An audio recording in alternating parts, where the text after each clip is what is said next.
The Late Night Alternative with Iain Lee on Talk Radio. We have ways of making you talk. Oh dear. Taking a look at... There we go. Beds. I've said no bed, and what I meant, Sam, when I said no bed was the exact opposite of that. And how dare you not realise that I meant the exact opposite of what I said? That's one strike. One strike. Two strikes. Two more strikes and you're out. So beds. I want beds. But I don't want the opposite of what I've just said there. God, you're winding me up tonight. 0344 499 1000 is the telephone number if you want to give us a call. Busy show tonight. Later on, we'll be asking, can animals be brave? I've made myself laugh by saying that. We will. There's a story in the paper about a brave police dog. Brave or dumb? But before that, I was on Twitter today quite a bit. I've upset Jim Davidson. He's blocked me, and a load of people have been tweeting me saying my wife dodged a bullet by leaving me. It's not exactly what happened, but at least she dodged. But I was on Twitter a lot today, and I saw a really interesting survey, and let me read it to you now. It says, do you rinse your mouth after brushing your teeth or leave it so the toothpaste can work its magic? I'm just retweeting the survey now, and I thought it was a really interesting bit of research into something. And I thought I'd get the young man on who's conducting the survey. His name's Scott Balcony. He's the mayor of Uxbridge, and he joins you on the line now. Good evening, Scott. Hello, mate. Sorry? Hello, mate. Is your daddy there, little boy? Everyone's asleep, so I've got to whisper. So you've got to do an impression of a 12-year-old, have you? Is that it? Yeah, how you doing, man? Tell us about this survey, Scott. What's the thinking behind it? Well, all my life, I've brushed my teeth in the morning and before I go to bed. Yeah. And I always rinse my mouth out. Mm-hmm. And yesterday, someone said that you should leave the toothpaste on. Oh. And I thought... To work its magic is the phrase. To work its magic. Yes. And I thought that's never occurred to me in my entire life. But it seems so obvious, doesn't it? Can you otherwise, how's it going to work its magic? Can you describe the entire... Because the entire application of toothpaste procedure? OK, so you get your toothbrush out. Yep. You put it under the tap. There we go. Right.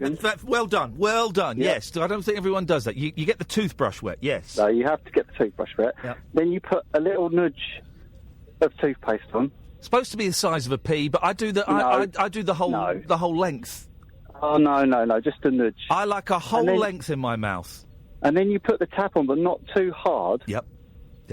So it's just a little drizzle, and then you just flick the tip of the toothbrush underneath the drizzle, just to wet the top of the toothpaste. Now, I got told off by a dentist for doing that once. Oh, really? Yeah, they said you're not supposed to do it. It takes the edge off it.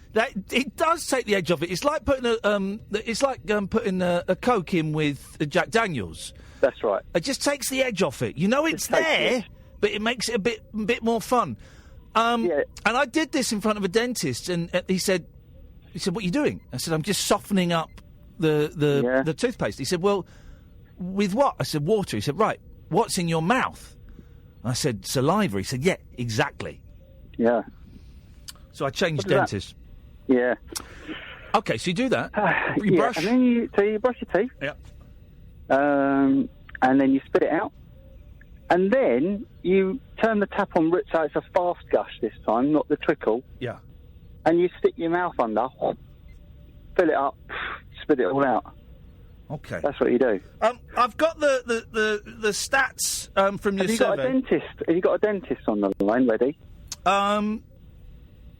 Yes, we have. That's what I would. No, we have actually. That's what I'd have done. No, well, all right, mate. That's what Nick Ferrari would do. All right, mate. Please don't mention the Lord's name in vain. We do have a dentist. We've got Wasim on the line. Good. Do I call you Dr. Wasim, or you're not really a doctor, are you? Nah, what's going on, Lee? Okay. What's your take on this, Wasim? I didn't really have a take on this. I had a take on something else. Okay, well, you can have a take on more than one thing, I think. To be fair, mate, I can't be asked brushing my teeth some nights, to be honest with you.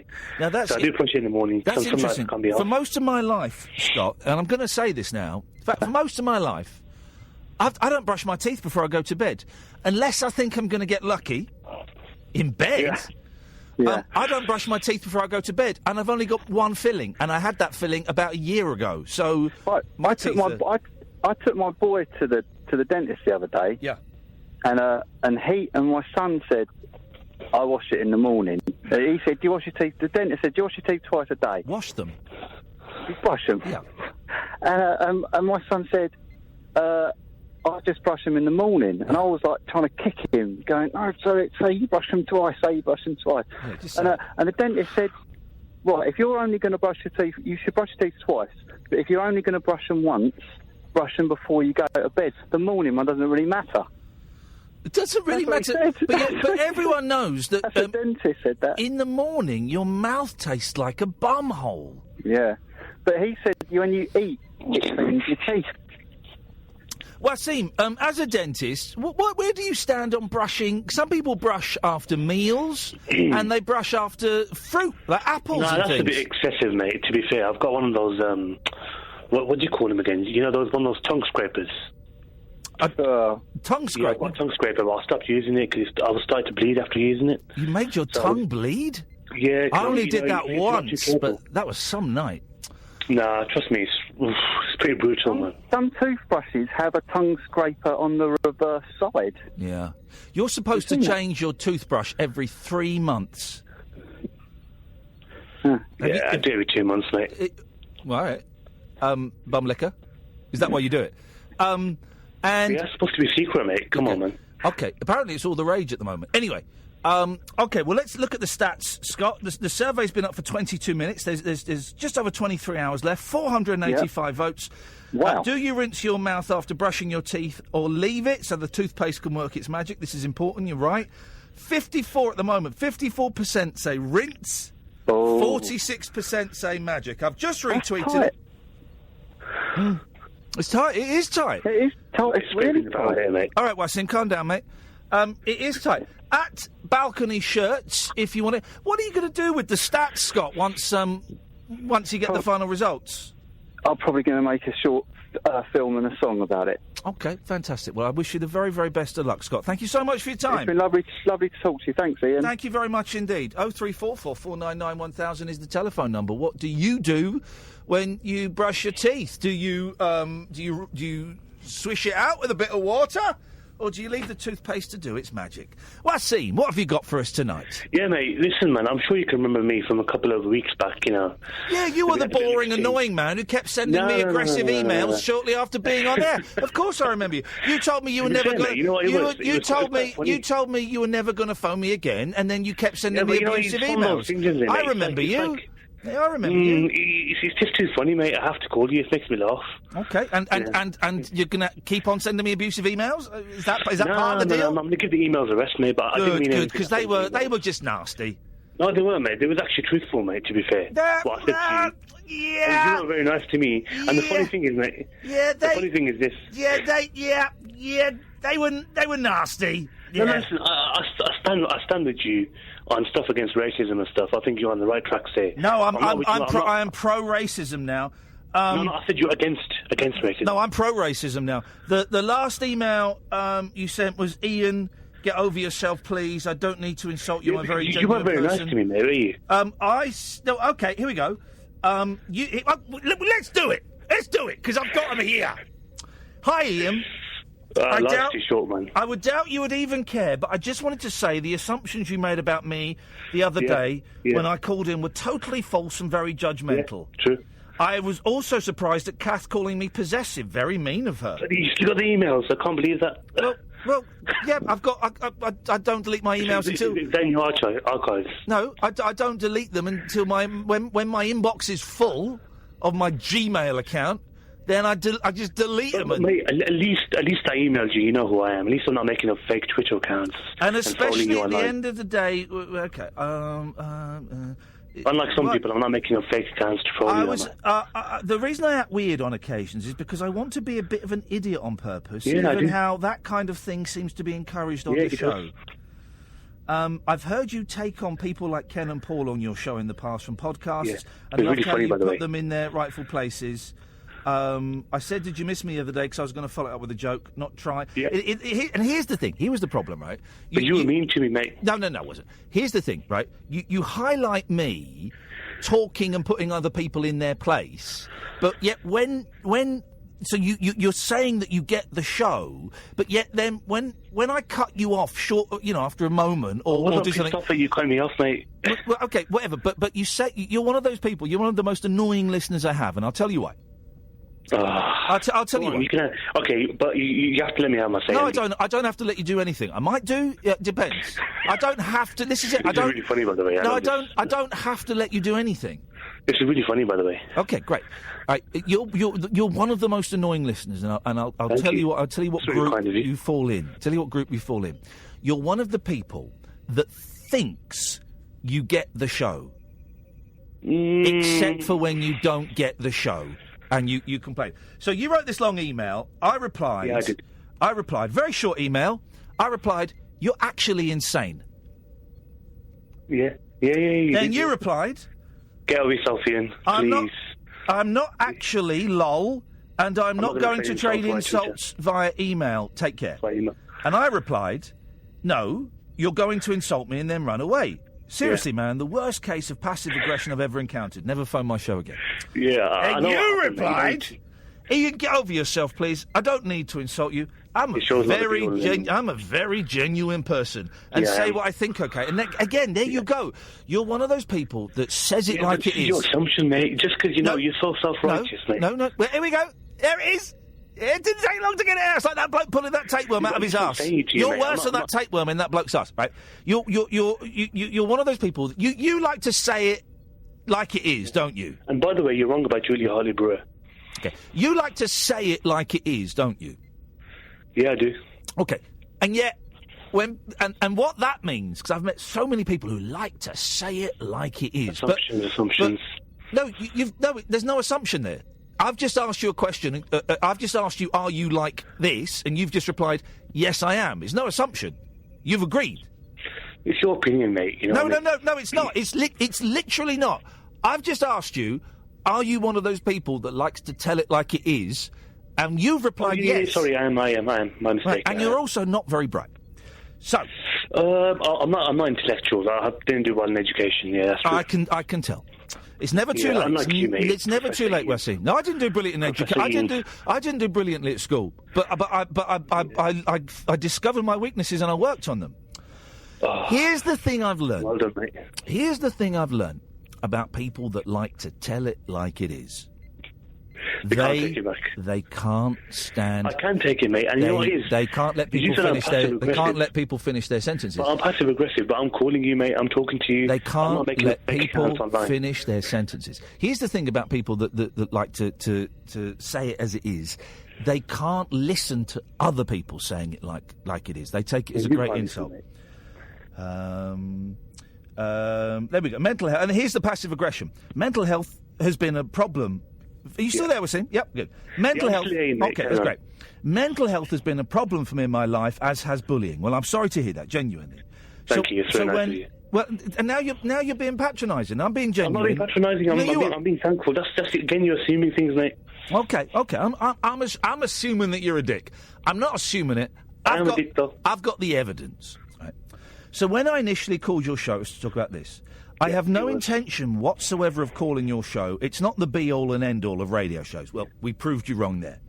But you taunted me to call in again. Wasim will call in again. He will call in under a private number. Well, I didn't. That wasn't. But I wasn't taunting you. I just it was a prediction. You need me to. No, I don't. You need me to pick your show up. Wasim, trust me. I don't need you, mate. We've done wonderfully well since January the 23rd without you. Damn, man, you seem to like to accuse people of things that you are guilty of yourself. Bye. Yeah. So I replied, I think it's you that needs to get over yourself, buddy. Then I blocked you because you were an idiot. And then you started emailing me on the Talk Radio email. You're obsessed, man. Yeah, I did. You know what, Ian, man? Listen, I want to say something to you, man. I don't think. Are you listening?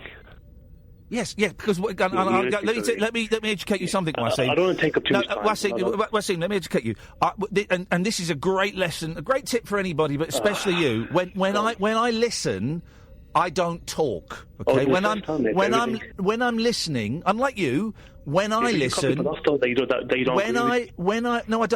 I cut people off that I don't agree with. This is probably the only show in the country where I actively embrace people who disagree with me. I don't have a fader, Wasim. I literally don't have a fader. Paul Ross poured coffee over it. There's no fader here. There's no fader. What I do, and it's a great lesson, Wasim, and if you can take anything away from this, please take this, right? When I listen, I'm quiet and I listen. Over to you. Not always, but yeah. No, always. When I'm listening, I'm quiet. As long as someone agrees with you. No, again, there's the thing. I don't know if you listened to the show the other week when I had a man arguing for 30 minutes about who influenced the pop group The Art of Noise.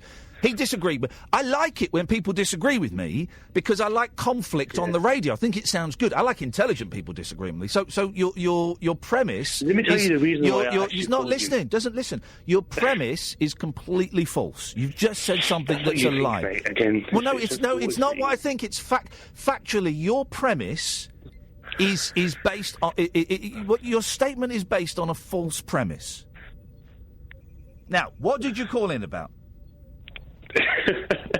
I wanted to clear the air, mate. Listen, I've seen you on I saw you on Good Morning Britain. I saw a clip of you.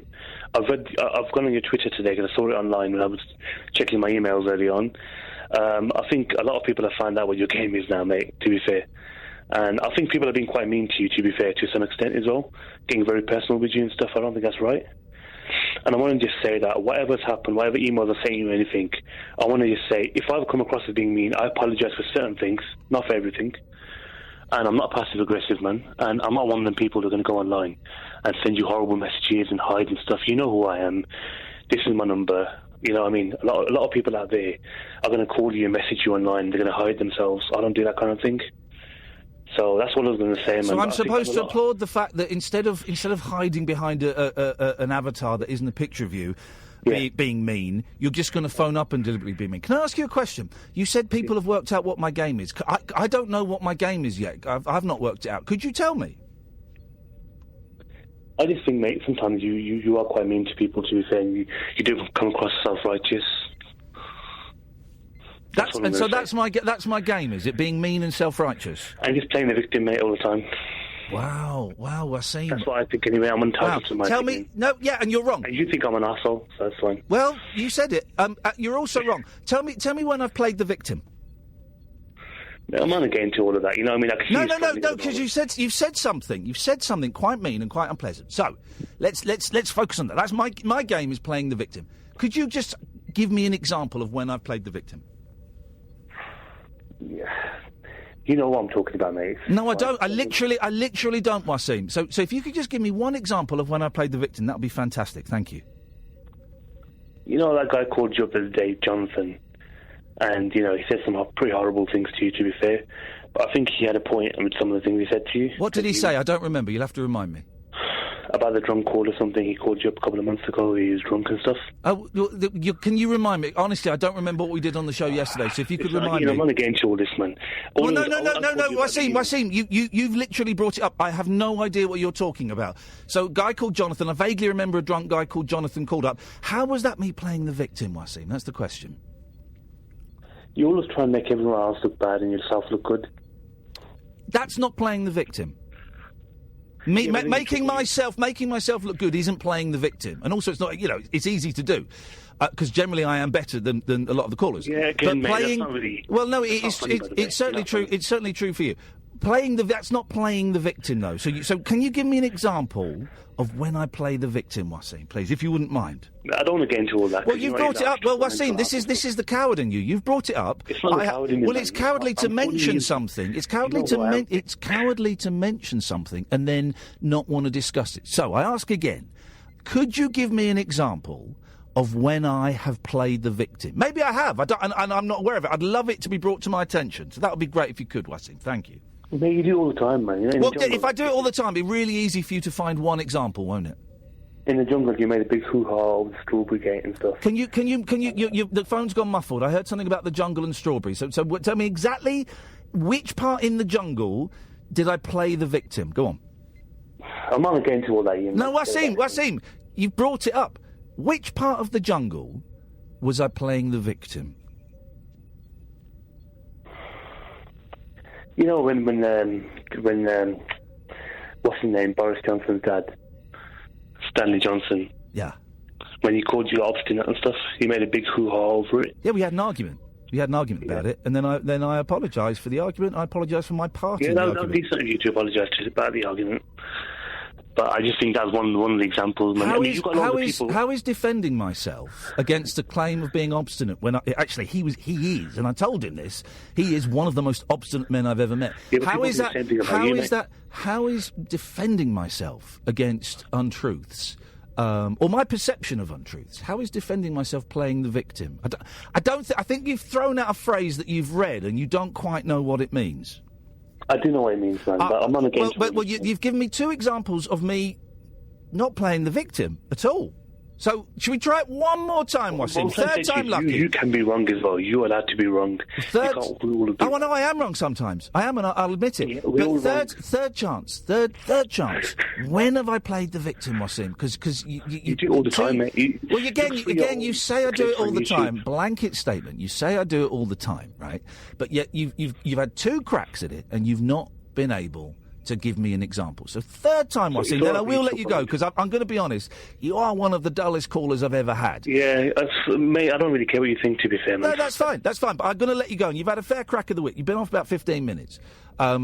Just one more, have one more go, Wasim. Has he gone? Has he put the phone down? Wasim's put the phone down. OK. Fair enough. 0344 499 1000. Do you rinse after you brush your teeth, or do you let the toothpaste do its magic? Set free your mind. Let your fancy take flight. Conversation gets curiouser by the glow of moonlight. The Late Night Alternative with Iain Lee on Talk Radio. Evening, dear listener. Hello, Catherine. Tonight she's off seeing the Flight of the Conchords. You can give us a call. 0344 499 1000 is the telephone number if you want to give us a call. You can watch the show tonight as well if you go to youtube.com/rabbit hole. youtube.com/rabbit hole. And you can go and watch it, and there's a nice chat, and it's a little bit friendlier than the Periscope. Let us go to Bill. Good evening, Bill. Good evening, Ian. Good evening, Bill. Nice to speak to you for the first time. I've been listening to you for years and years and years from your previous radio stations, LCB and all the rest of it, LBC, whatever it is. Nice one, Bill. Thank you very much. What I'd like to say to you, Ian, is it took a lot for me to ring you tonight in relation to mental health issues. I know you mentioned it briefly about 10 minutes ago. Yeah.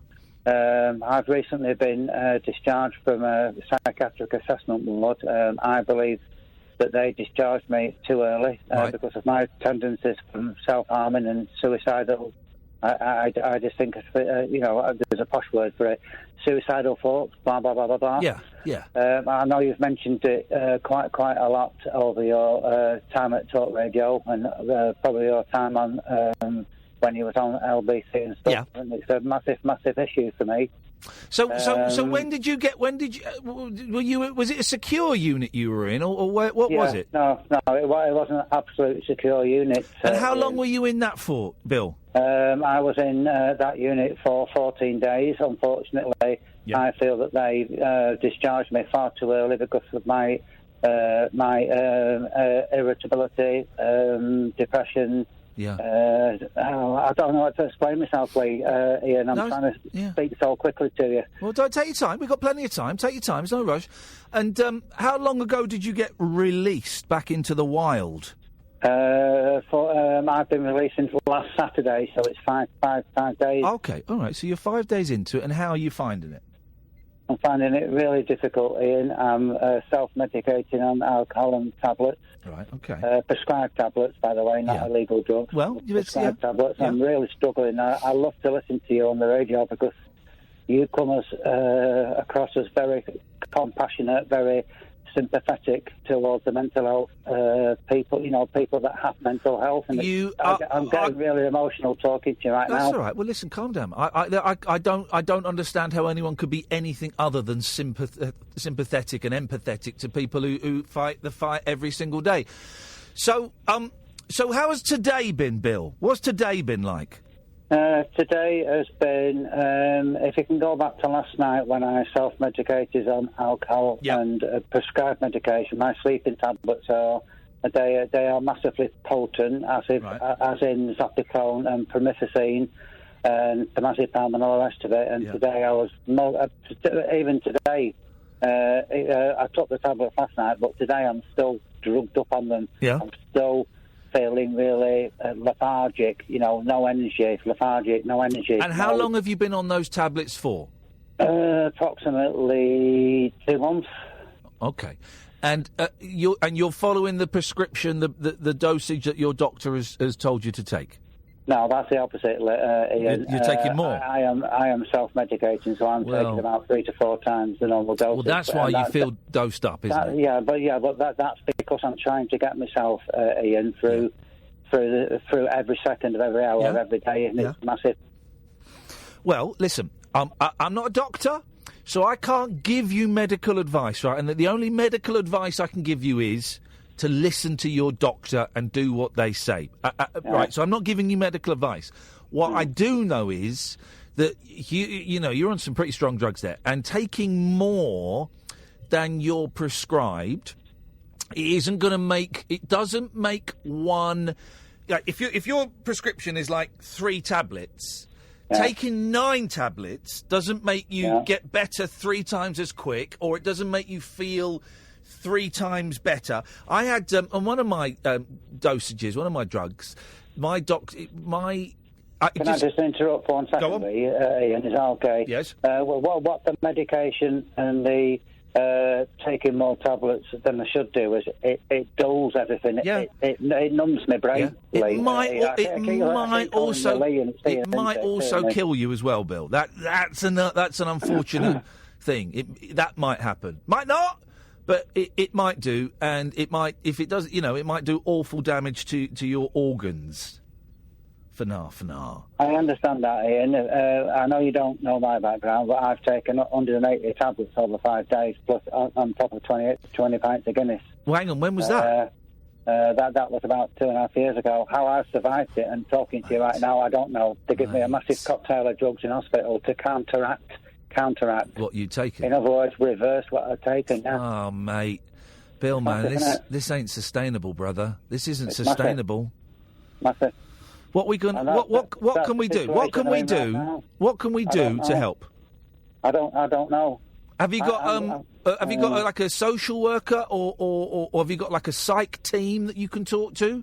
Yeah, I've got a mental health coordinator, but generally Ian is quite okay. But sometimes he'll say that he'll follow things through for me, which he promises me, and he doesn't do it. Well, a lot of these people are overworked. I'm between a rock and a hard place. Yeah, I know you are. A lot of these people are overworked and overstretched and got way too much to do. But obviously that's still not fair on you. No, but what you've just said, I respect what you've just said. But at the end of the day, the patient loses out, as in me. Yeah, totally, and that's not fair, right? That's not fair. When are you next seeing him? Unfortunately, it's 3 weeks away. Hey. So I've got 3 weeks. I've got 3 weeks to survive every second of every hour of every day, and I don't know what to do.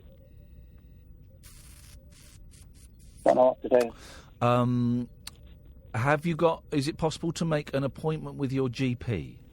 I did see my GP on Monday. Yeah. He has agreed to see me on a weekly basis, Brilliant. So he's going to coordinate everything that's happening around me at the moment. Brilliant. So, Ian, a week is a massive amount of time to me. A week is massive. A week is like 10,000 years. No, I know.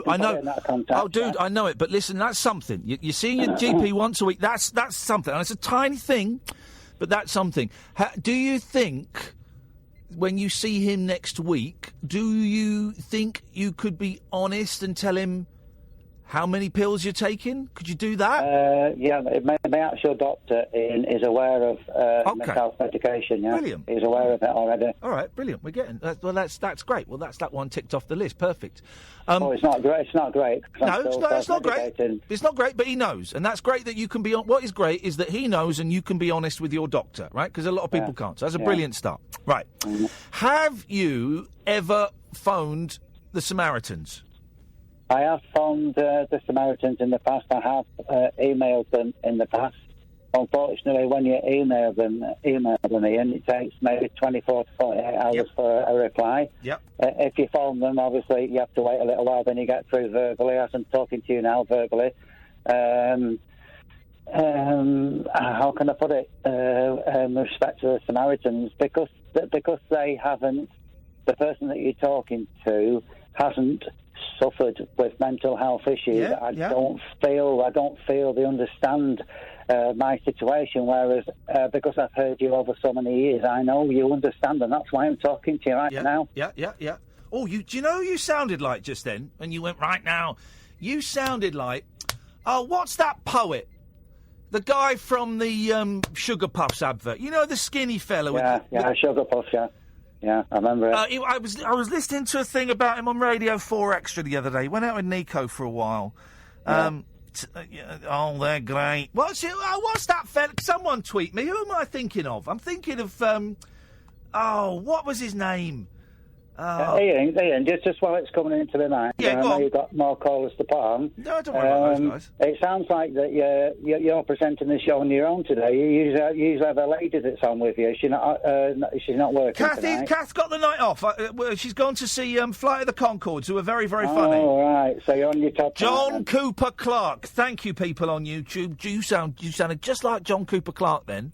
John Cooper Clarke. You ever listened to it? No, you said it! Have you ever listened to any John Cooper Clarke? Yeah, I have. Just thinking about something else, Ian. When, quite a few months ago, when you was going via Periscope, you was a lady that used to play the piano and used to sing with the piano. Something Mermaid, was it? Mermaid something. Oh, Angel. Angel.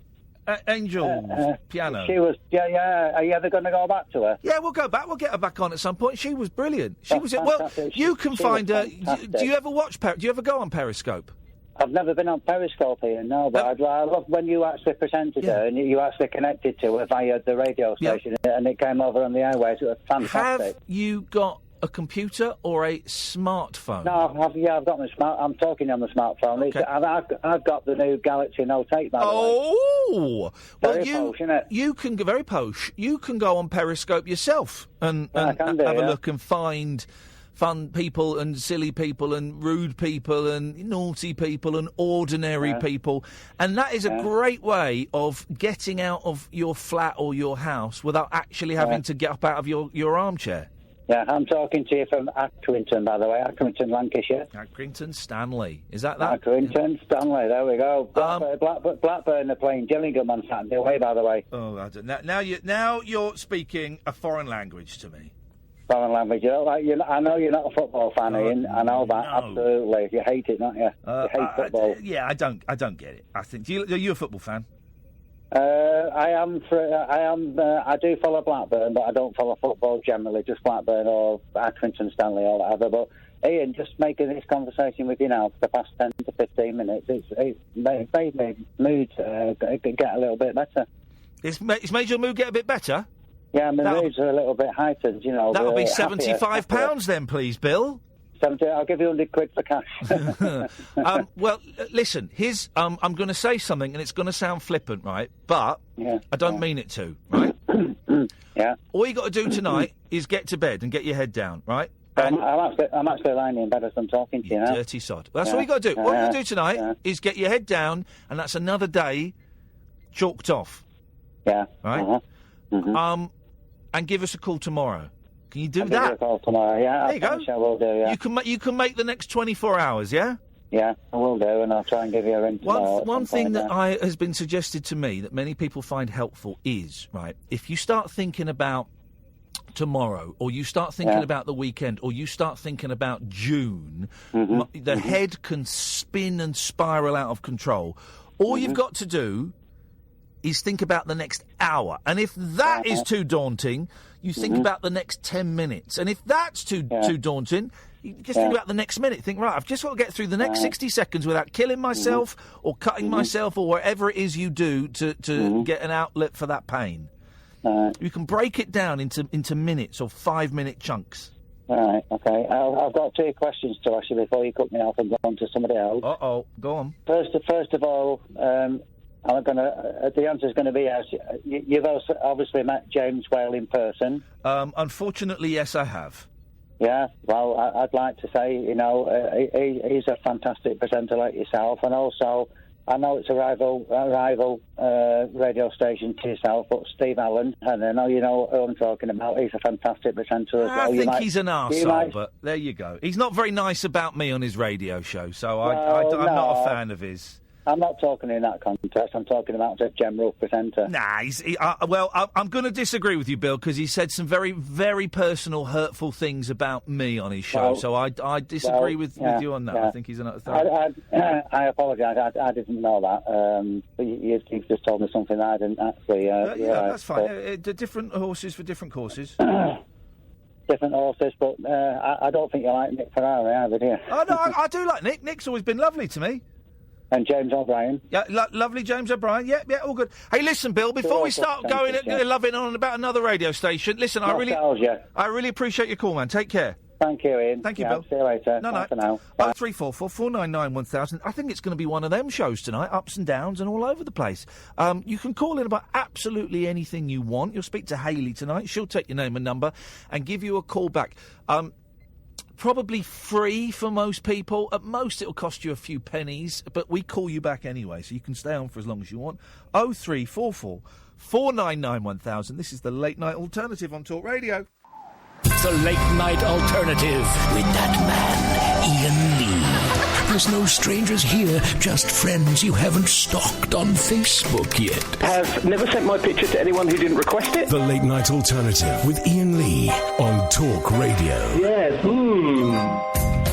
0344 499 1000. We've covered pretty much all the bases on this show. Rinsing or not rinsing your teeth after brushing them.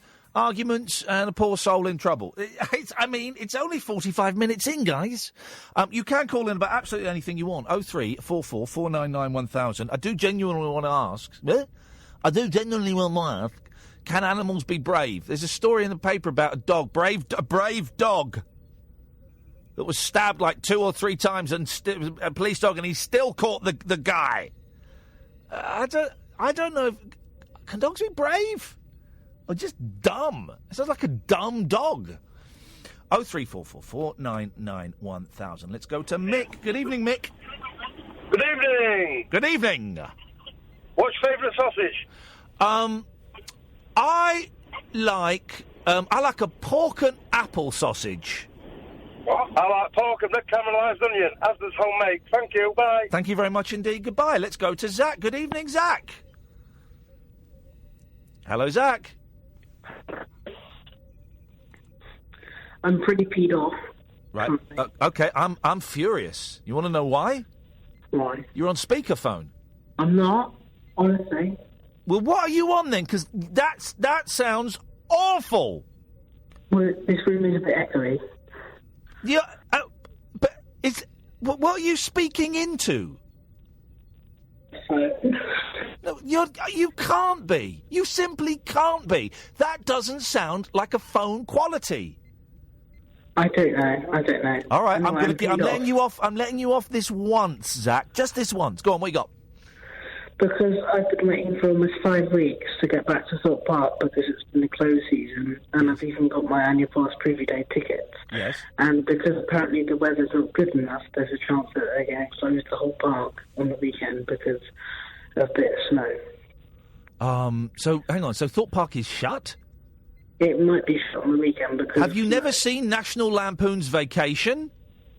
No. You just right. Go and watch it. It's a documentary about a family that travel across America to try and go to one of the greatest theme parks ever created, called Wally World. The trip is a disaster, and by the end of it, all four of them are close to mental breakdown. When they get there, Wally World is closed, so they break in and go on the rides themselves. Incredible documentary. I suggest you watch that, and then you break into Thorpe Park. Okay. Been done before. Wait, hang on. When did you break into Thorpe Park? I haven't done it, but people have. Well, then, Zach, join that list of people. Thank you very much indeed. Let's go to Jerry. Good evening, Jerry. Hello. Hello, Jerry! Just put the phone to me in. What? I don't know, Ian, just hang on. Yes. This one, right? Yeah. Okay. I'm having a bad turn again today. I'll do my best. What happened? Just to keep turning out on my drugs here into freezes. Uh-oh. But the time bloke who overdoses takes more. Yeah. They do, because in the end you run out of drugs. Yeah. And you have to get off your days without. Uh-oh. I have to get an emergency prescription. Yes. I used to do that one at the time. Smash my Parkinson's drugs. And we could have none. Right. So hang on, are you saying you've not taken drugs or you've taken too many Parkinson's drugs? No, in the past. All right, yeah. That bloke who's got his problems he was on a couple of calls ago. Yeah. Oh, the fella before. Yeah. Well, this is the thing. You've got to... What I was going to say to him as well is sometimes, bizarrely, with drugs, taking less of a drug can make the drug more powerful. You think, right, I've got 2 tablets. If I take 4, it'll be twice as powerful. Sometimes going from 2 to 1 can make it more powerful. Drugs and the way they react with everybody is different and weird, and it's not an exact science, unfortunately. Do you want me to stay here, or do you want me to leave you alone? Stay there. You want me to stay here? Yeah. Okay. Got good care on tonight. Yeah. Yeah, it's like every drug I take it, the response is different to it every time I take it. Yeah. Sometimes it works, sometimes it doesn't. Oh, man. And the weak ones can work better. Like I said, the weak ones can work better than the stronger ones. But try and get in touch with... Go on. Try and get in touch with a specialist. It's like getting in touch with God. It's a tough one, isn't it? Because with Parkinson's, there's only so much they can do, isn't there? That's the thing. Yeah, but I'm good and really good. So what is the best thing that could that you think could happen if they got the right drugs and what is the best outcome you realistically could expect? Just they can live a little. Is to what? Just they can live a little. You will live a little. Live a little. Live a little. Well, just enjoy life. Take things suck. When was the last time you enjoyed life, Jerry? I do every day. Do you? Oh, there you go. Fair play. Stop whinging then, you snowflake. Some days a bit. Are you knocking one out? No, my fingers. Okay. So I apologise. I just for a second. I know I've got a sexy voice, but that would be a bit too far. We once had someone. We once had a couple on the phone, and they were having sex while they were talking to me. You all right, man? Hastings. Every finger.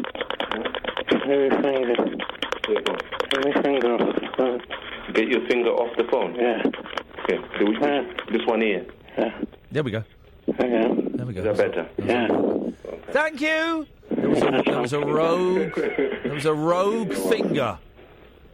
I don't really want to speak to him. I'm in trouble.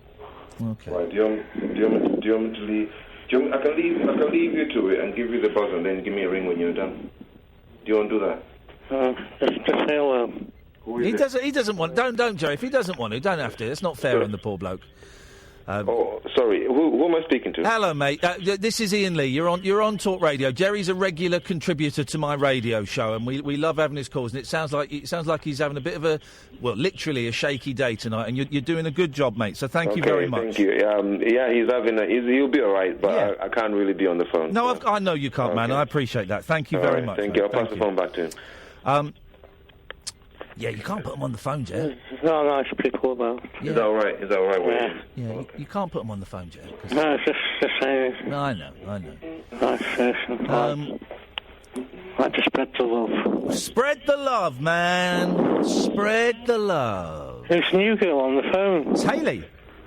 Sounds very nice. Yeah, she's nice. Hayley's been on the show a few times. When Kath ain't here, Hayley comes in.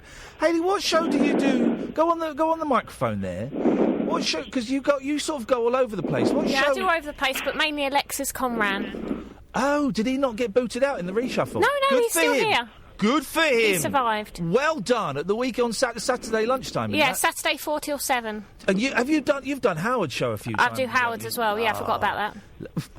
It's really good as well. It's a great show. Do you do Howard's show permanently, or is it like? Yeah, I have done for last year or so. We love Howard's show. I tell you what, I don't like it when he does science.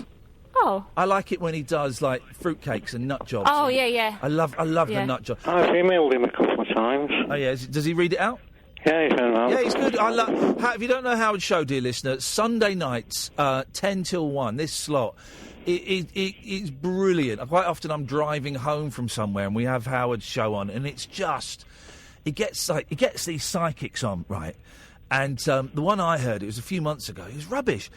He was like doing all this stuff, and people were phoning up and going, "Nah, let me just say, I'm getting. Do you know a blonde lady called Susan? Nah. Well, you will do. And yet, tell Howard this, Hayley. Last week I did some psychometry, right? You know psychometry, yeah? You hold a piece of jewellery that belongs to someone. I held it to Catherine Boyle, the part-timer, and I said, Catherine, I'm holding this, and this is absolutely genuine. I'm holding this. And I'm getting a sore neck. Have you got a sore neck? She went, no. I said, right, someone really close to you got a sore neck? She went, no. Then during the break, she went, actually, my mum's got a sore neck and she's had it for quite a while. During the break, she said that.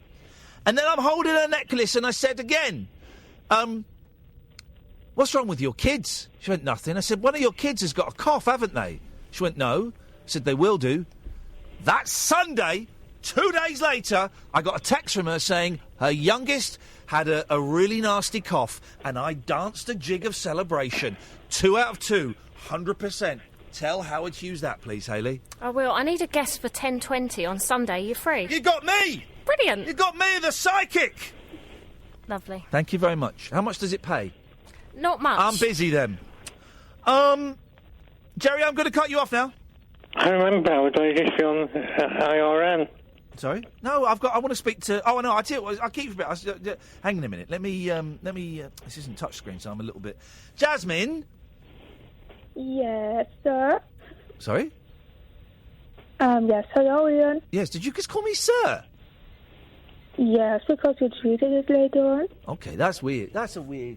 Two people I can't understand what either of them are saying. What kind of phone-in show is this? Maybe I should make it a far-right phone-in show, Jerry, and I should ban foreigners and disabled people. How do you think? Would that go down? I might... do you know what? I've got to be so careful because the papers listen to every second of this show now, waiting for me to have a mental breakdown. But from now on, I'm going to ban foreigners and disabled people from calling this show. Right, I'm going to cut you off now, Jerry. Good night. Jasmine, stay there. I will come to you after the news. Is that okay? Yeah. Okay, there we go. Jasmine, all the way from Switzerland. Got to be so careful, man. Everything I say, the papers are listening. I was on Good Morning Britain today doing a story about Jim Bowen dying. And then it became it became an online story about how I did a disrespectful tribute to Jim Bowen that I'd annoyed. Is it pre-recorded? Yeah, we go. That I'd annoyed Jim Davison, which I had done, and Jim Davison sent me some abuse on Twitter, then blocked me. And the Susanna Reid, the host of Good Morning Britain, had said I was on edge. The implication was that it said on edge, and the implication being he's going nuts. And she hadn't said that. She said that quite often when I go in and do the showbiz bits, as I did today and I will be doing tomorrow, she said, oh, you're so on the edge. Meaning it was a little bit risky and a little bit naughty. But they're just constantly waiting for me to have a mental breakdown. So, coming up in the next hour, I shall be downing a bottle of vodka and taking a load of pills. Just for the people our bosses at the Sun. 0344 499 1000. This is the Late Night Alternative with me, Iain Lee, on Talk Radio. Across the UK, online and on DAB. Take a far-out trip into the twilight zone of late-night radio with Iain Unmissable late-night radio with the original king of unconventional conversation. Make contact with Iain Lee. The Late Night Alternative with Iain Lee on Talk Radio. 0344 499 1000 is the telephone number. The Late Night Alternative on Talk Radio. You're listening on DAB. You could have downloaded the smartphone app, or maybe, just maybe, you're listening on the website talkradio.co.uk. You can watch the show, guys. You can watch the show if you go to my YouTube channel, youtube.com/rabbithole. You can watch the show there, and there's some nice chat going on. Some nice chat. There's a real bit of nice chat going on there, guys, and it's moderated chat, so if we get any a-holes on there, I think you know what I mean by that, then they get blocked. I don't even know I'm doing that. You can call in about anything you want. So far, we've talked about brushing your teeth and whether you rinse afterwards or let the toothpaste do its magic. We were going to do the whole show. We were going to make the show quite sinister tonight by just only saying surnames, because there's something quite sinister just about using people's surnames. So if you want to do that, you can. I know some of you. Here's the weird thing on Radio 4. Radio 4 only has one phone-in show. It's only 30 minutes long. And they tout for callers for like 2 days for this 30-minute long show. It's Any Answers, which is the kind of follow-on show to Any Questions, which is the radio equivalent of Question Time. And they'll always say the full name. So, next we've got... sometimes they'll say, next we've got Stephen Jameson from... Gretna Green on the line. Good afternoon, Stephen. And sometimes, though, they'll go formal and go, well, next we've got Mr. Wheatley on the show from Peterborough. Good afternoon, Mr. Wheatley. So if you want to do that, if you phone up, Hayley, delete their first names when they call in. In fact, do this with Jasmine. Find out what... you don't have to use your real last name, because for some reason, people are a little bit weird about giving out their last names on radio. Just in case, I don't know, what, come and murder you? So I want surnames. If you're not keen on giving your surname, then... You can make one up. I'm not going to know, am I? What am I going to do? ID you? Demand to see your papers? I don't think that's going to happen. Can I just tell you, by the way, I bought something on eBay. Right. I'm getting back into the Beatles. You heard of the Beatles? And I bought the box set of the Beatles' American albums. Here's the interesting thing about the Beatles, right? When America started releasing their albums, they would take a couple of songs off each album, right? And their reckoning was that they could... Because the Beatles, for the first few years, released like two or three albums a year. So they would take a couple of songs off an album so that they could kind of make another album out of all these... So all their albums, up until Sgt. Pepper, all of the albums the Beatles released in America are slightly... Well, some are slightly different, and some are significantly different to the British releases, right? It's all the same song. It's not actually, it's not all the same songs. Help is very, very different. Revolver has got different mixes. Anyway. And I just thought, do you know what? I quite fancy that box set. It's been out a while. It's about 80 quid, 60 quid. And then I've won on eBay the box set. The cheapest I found up until then was like 58 quid. Right? I thought, I don't really want. But then on eBay, I won Beatles' American album box set for £37. Right? No postage. From China? Huh? £37 for a Beatles box set. No postage from China? And that, something says to me, that's going to be hooky.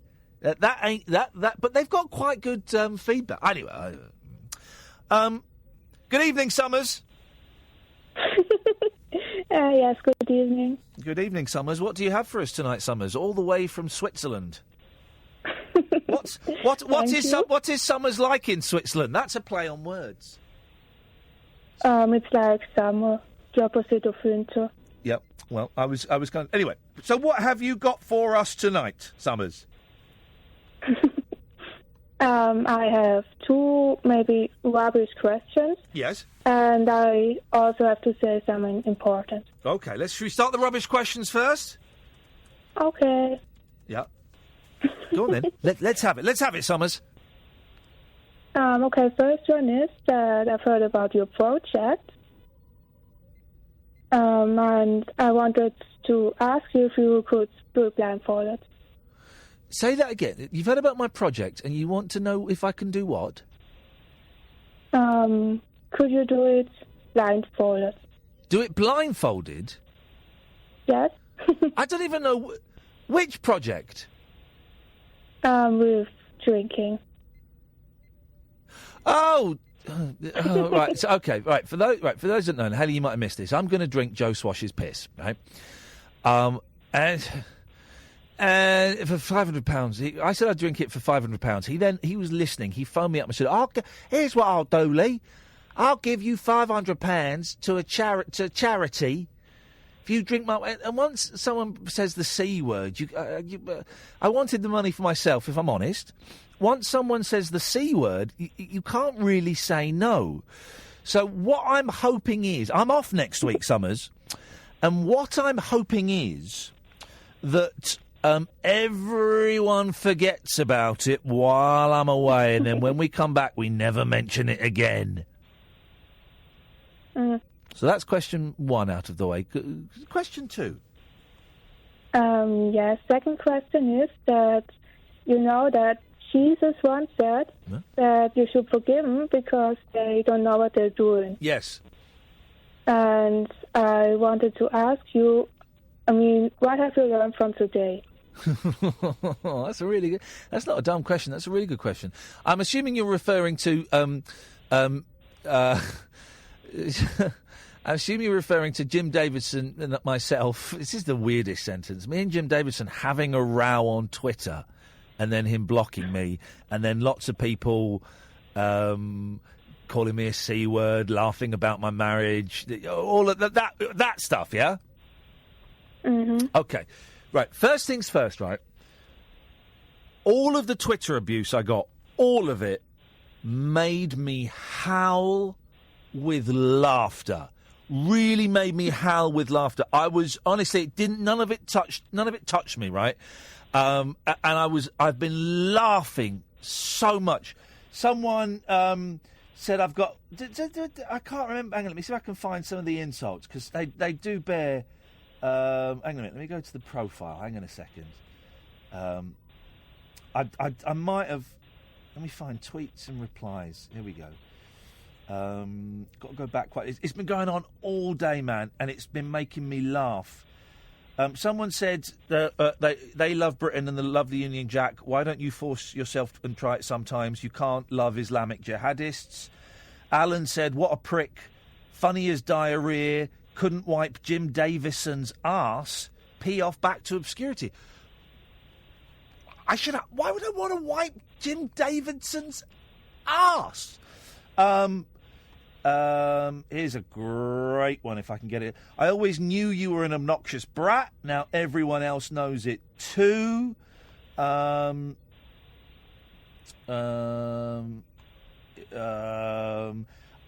would say it could have been handled differently. I would still expect 100% professionalism and fake respect. I've seen you somewhere before. I know, you're the snowflake that booed your eyes out in the jungle. Lee is a twat, pure and simple. To have a go at a character Jim Davidson used to include in his act is pathetic. I'm speaking, of course, about Chalky. Lee is a minnow out of his depth. Yeah, don't effing speak, lol. That's at idea. You have no talent, Richard Arnold. Now you FFS at GMB must be so effing desperate employing you two daft twits. None of you are even funny. You try to choke, but just at arsehole. So I've all of those have made me laugh so much, right? No. Made me laugh so much, right? But, and here's where the Huffington Post who are listening now, and the Daily Mirror who are listening now, get your pens out. Here it comes, right? Here it comes, guys. Maybe it was a little bit mean of me to exclude Jim like that on the, basically I was talking about Jim Bowen, and I said we've got some tweets from celebrities have come in, and I read one of them, and Jim Davidson's came out and said, let's ignore that, I don't want to read his. They went to Frank Bruno.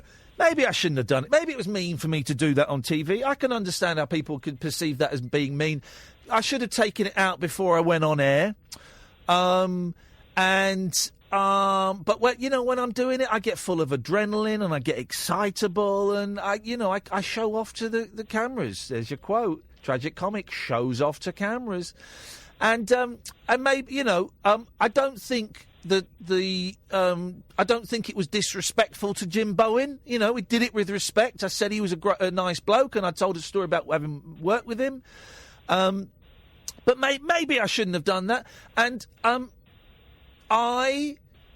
this is one of the things I'm getting better at as I make this journey through life. I sent an apology to Jim Davidson via Twitter, public forum, so that people could see it.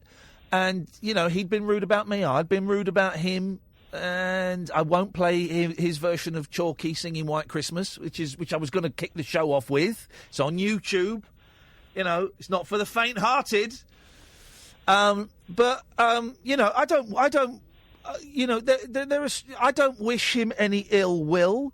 I'm not going to lose sleep tonight about it. I'm not thinking, oh man, God, well, I did something. It probably wasn't the greatest thing I've done, but these things happen. I've apologised to him. It's up to him whether he accepts it. So what have I learnt today? That Twitter abuse doesn't have to hurt me. That's what I've learnt today. Well, that's a great answer. There you go. Thank you very much. And what was it? You said you had a serious thing. Yes, it's quite a serious thing I've learned. Oh, go on. We're laughing, but we might have tears on the end of our face in a minute. Okay, it's about the thing you've talked about earlier on. Yes. About the toothpaste, and I have to tell you, it's very important that you know that normal toothpaste is toxic to you, because it has something in it that is toxic, and if you brush your teeth, a lot with this, it can go to your brain, and then it can damage a special area of your brain. So you can't do lucid dreaming anymore afterwards. You can't do what? Dreaming? Lucid dreaming. Lucid dreaming. Okay, so let me just clarify, because you're saying that that there is a toxin in toothpaste which, if you brush your teeth too much with it, will go to your brain and will prevent you doing lucid dreaming. Yes, that's it. Gosh. And where did you get this evidence from, Summers? From studies and also a lot of people I know. Yeah. And now I use special toothpaste. A lucid dreaming toothpaste. I like to control my dreams. I like to be able to stand in front of supermodels and fly. Well, now you can too by using new Lucid Dream Paste. It's great. It's got none of those toxins in that reduce your capacity to lucid dream. Hell, I'm lucid dreaming now. Wow. Is that what you use? No, it's just a toothpaste that's a bit hidden. Okay. Because government doesn't want us to do lucid dreaming. Wow, Summers, now we're getting somewhere. Listen, I've got to go. Speak to you again. Thank you very much. 0344 499 1000. McSquiggan, Hassel, you stay there, guys. We'll come to you in a bit. This is the Late Night Alternative with Lee on Talk Radio. The Late Night Alternative with Iain Lee on Talk Radio. 0344 499 1000. If you're wondering all the Jim Davison stuff, I've just tweeted a brilliant account, actually, retweeted from Entertainment Daily. But when celebs get into handbags on Twitter, I've just read it. It's a spot-on account of what happened, and it gets the tone absolutely right. It's fair. It's balanced, and it highlights just how ludicrous the whole thing is, and it's wonderful. So thank you for that. Let's go to McSquiggan. Hello, Lee. How are you? How are you, McSquiggan, me old mucker? You all right, mate? I'm good. Yeah? I'm good, thank you, mate. I'm good, McSquiggan, yeah. Yeah, I know Q in my name, though. It's like MCSW. Yeah, I'm saying McSquiggan. Yeah, no, you're saying McSquiggan. There's people put Q's in that. Well, why are you? Well, you're talking in a Cockney accent when we know you're Irish, McSquiggan. You're talking in an American accent. Yeah, well, I'm American. Well, I'm Cockney right now, so there you go. All right, nice one, McSquiggan. We should use our surnames more. I feel a bit of a fraud because Lee isn't the surname I was born with. Lee was my middle name. And did you always want to change it to Lee, or did you go have a lot of different options? Oh, I had a lot of options. I went through lists. Me and my friends would sit around with lists, just coming up, throwing names. Me and Mackenzie mainly, and an agent I was with at the time, he would send me lists of like, horrible. I remember he suggested Ian Cargo. Oh, weird thing to suggest, Ian Cargo. And we just for ages and ages and ages, and then in the end, I just went, we'll call it. Let's go with. Let's just use the middle name and drop the surname. Seems like the easiest thing to do. But do you know what? Now, now I don't think it's. I wish I hadn't done it. I wish I was still Ian Rugby. Oh. Yeah, I wish I was still Ian Rugby. I won't change it back because it would be a faff. But I regret changing it. Yeah, I regret changing my surname. There you go. It's the first time I've said that out loud, I think. You know David Tennant, Doctor Who, David Tennant, he did one of those Who Do You Think You Are programs, and he got his name off Neil Tennant from the Pet Shop Boys. Did he? Yeah. Oh, great. Good for him. And he did the Who Do You Think You Are, and he went back to his parents, and they were discussing changing his name, and his I don't think his parents really liked that. I think they kind of were disappointed, obviously, as they would be. You know? Yeah. I don't know. I don't know. Lee looks good as the surname to my kids, but I do. Changing it was one thing I regretted. Cool. Anyway, what you got, McSquiggan? So I've got this gig in Belfast on Saturday, and it's hip hop. Sorry? It's a hip hop gig. You're playing, is it? Yeah, I'm going to be the host. Well, it's a whole night dedicated to hip hop. It's called "What Has Hip Hop Ever Done for Us?" Okay. And nice Monty Python reference. I do. Oh right. Oh, that's good to know. So did you not know that? No, I didn't know that. No. Is it from Life of Brian? And what was it? I can't remember. What have the Romans ever done for us? Oh yeah. Yeah, it's a great scene actually. Hey, can someone tell me? I asked on Twitter and no one's responded. Right? Apparently, in the middle of February, Netflix were going to drop all of the Monty Python stuff, the series, the movies, the German specials, everything onto Netflix, right? And then it didn't happen. And I can't find out why it didn't happen. I'm assuming one of them objected at the last minute, but I was really looking forward to it. So if anyone knows, Thanks very much indeed. Anyway, McSquiggan. So I'm doing this game show. I do a game show anyway called Let's Get Quizzical. I play a character and we do like all sorts of different game show stuff. Quizzical. We're gonna get quizzical. Let's get into Quizzical. Let me hear your bottom talk. Your bottom talk. Let me hear your bottom talk. Great song. Very sexy song. Sexy video. Sexy song. So someone saw the game show that I did and said, why don't we do a hip-hop game show based around family fortunes and bingo? So I'm going to be this character called Dr. Hip Hop. Yes. And I've got this introductory rap. And because you were doing American accents randomly, I thought, I wonder would my rap sound better in an American accent or my own accent or any other accent. So... Are you going to rap for us? Well, I know. What's the tune to this rap? Is it da da da da da da da da da da da da da da da? Is it that tune? It's basically yeah. Well, I don't know. You can rap to anything, can't you? Really? White people who can't rap, rapping, or black people, anyone, people rapping who can't rap is just it makes me want to gouge my ears out with forks. But let's listen to it. Okay, so this is the second verse, right? So I'll do it in an American accent and see if it's okay. Yeah. Okay. So, okay. Dr. Hip Hop is my name. I reckon you think it's kind of a shame to be wearing this getup with green stripes. Doesn't really suit my body type. And what about the other kind of doctor? The ones who know all their concoctions. Well, they're rich. They can cope. Me, I'm legit. I got a stethoscope. Okay, let's hear it in your natural Irish brogue. Okay. Dr. Hip Hop is my name. Stop. I reckon you think it's kind of a shame to be wearing this getup with... Stop! Jesus Christ. Stop, man! Is it awful? Yeah, do it in American. Do it in American, yeah. Somebody else said that as well. Yeah, do it in American. Okay. Thank you. Yeah.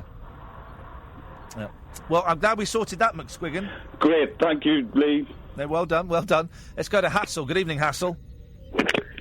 Hello, good evening, Ian. Good evening, Hassel. What can I do for you? Hi. Well, I just called literally because you were on about surnames, and my surname is literally Hassel, and no one ever believes me. So I thought that'd be quite believe funny. you. I believe you. Thank you. I believe you. And also, big fan. Do you remember when you used to work for WM? Yes. And you used to have that guy, Ranjit, used to ring in and drive you nuts. The guy that owned the chip shop, yeah, the really boring man. Yeah, I remember him. Yeah. Don't tell him I'm here. I'm not going to. Good. Every Saturday I used to listen and just literally laugh, and my children were like, Mom, this is really boring, turn it off. Wow, your kids have got terrible... Hang on, how old are your kids? I know. Well, they are small, they're like 4 and 9. Yeah, but so... still, man, come on, I was doing fart jokes and everything. You were totes amazing, and they just didn't get it. Yeah. Frankly, I blame the parent. Yeah, I do as well. It's terrible parenting. Oh, well, I'm glad you enjoyed. That was fun, that show, the Saturday show. It was quite fun, and then when you left, I kind of stalked you on the internet, and that's how I found your podcast and like all that sort of stuff. Yeah, so it was genuinely from there. That's where I followed you. However, the reason that I wanted to call in today is like, one, I think that I'm a bit of an insomniac, so I kind of like this show. Yeah, that's right. And and two, I admire the fact that you literally just have a bit of a chat. Yeah, if I'm honest. That's all there is. There's nothing clever about it. There's nothing smart. We just come in and open the phone lines and see what happens. Yeah. Yeah, I kind of feel like I'm just ringing up my mate. Yeah. Going, "You're right, love. How are you?" Yeah. You know what I mean? And three, I saw Jim Davidson say something about it on Twitter, and I thought, what's that about? But obviously, whilst I've been on hold, you've kind of explained it. Yeah. And now I'm thinking, what an arse. And I also want to explain to you that when I was a kid, bearing in mind I'm your age. Yeah. Old, yeah, thanks. And I went on my first, no parents allowed holiday in Spain in the 90s, and Jim Davidson did a little bit of a comedy show, and he did a racist joke, And I'm mixed race. I'm half Jamaican. Right. So I literally have brown skin. Yeah. And I happen to be in the front row. And I am quite a... let's say I'm quite a loud, opinionated person. Okay, you got a big gob on you. I've got a bit of a gob. Good. Let's be honest. Yeah. And I think you can probably tell that I'm a bit of a yam yam. I'm from the black country. Yeah, you know what I mean? Yeah, I like that. So I told you off. I was just like rude. Excuse you. And what? You happened? know what I mean? What happened? He apologised afterwards. Did he? Which was good for him. Good for him. I know.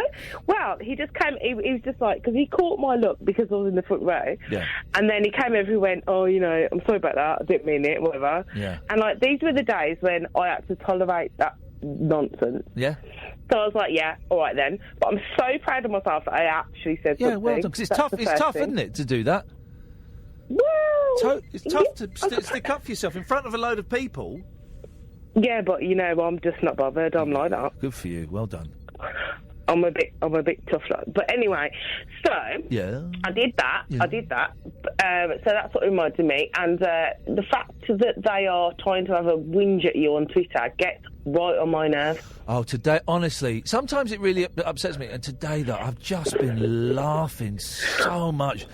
Someone said I've got like a tiny bum hole, and it's been so funny. But also, if I believe, you know, a lot of the tweets I've had, some of these people who've been tweeting me know black people, and those black people find Jim Davidson's jokes about black people funny.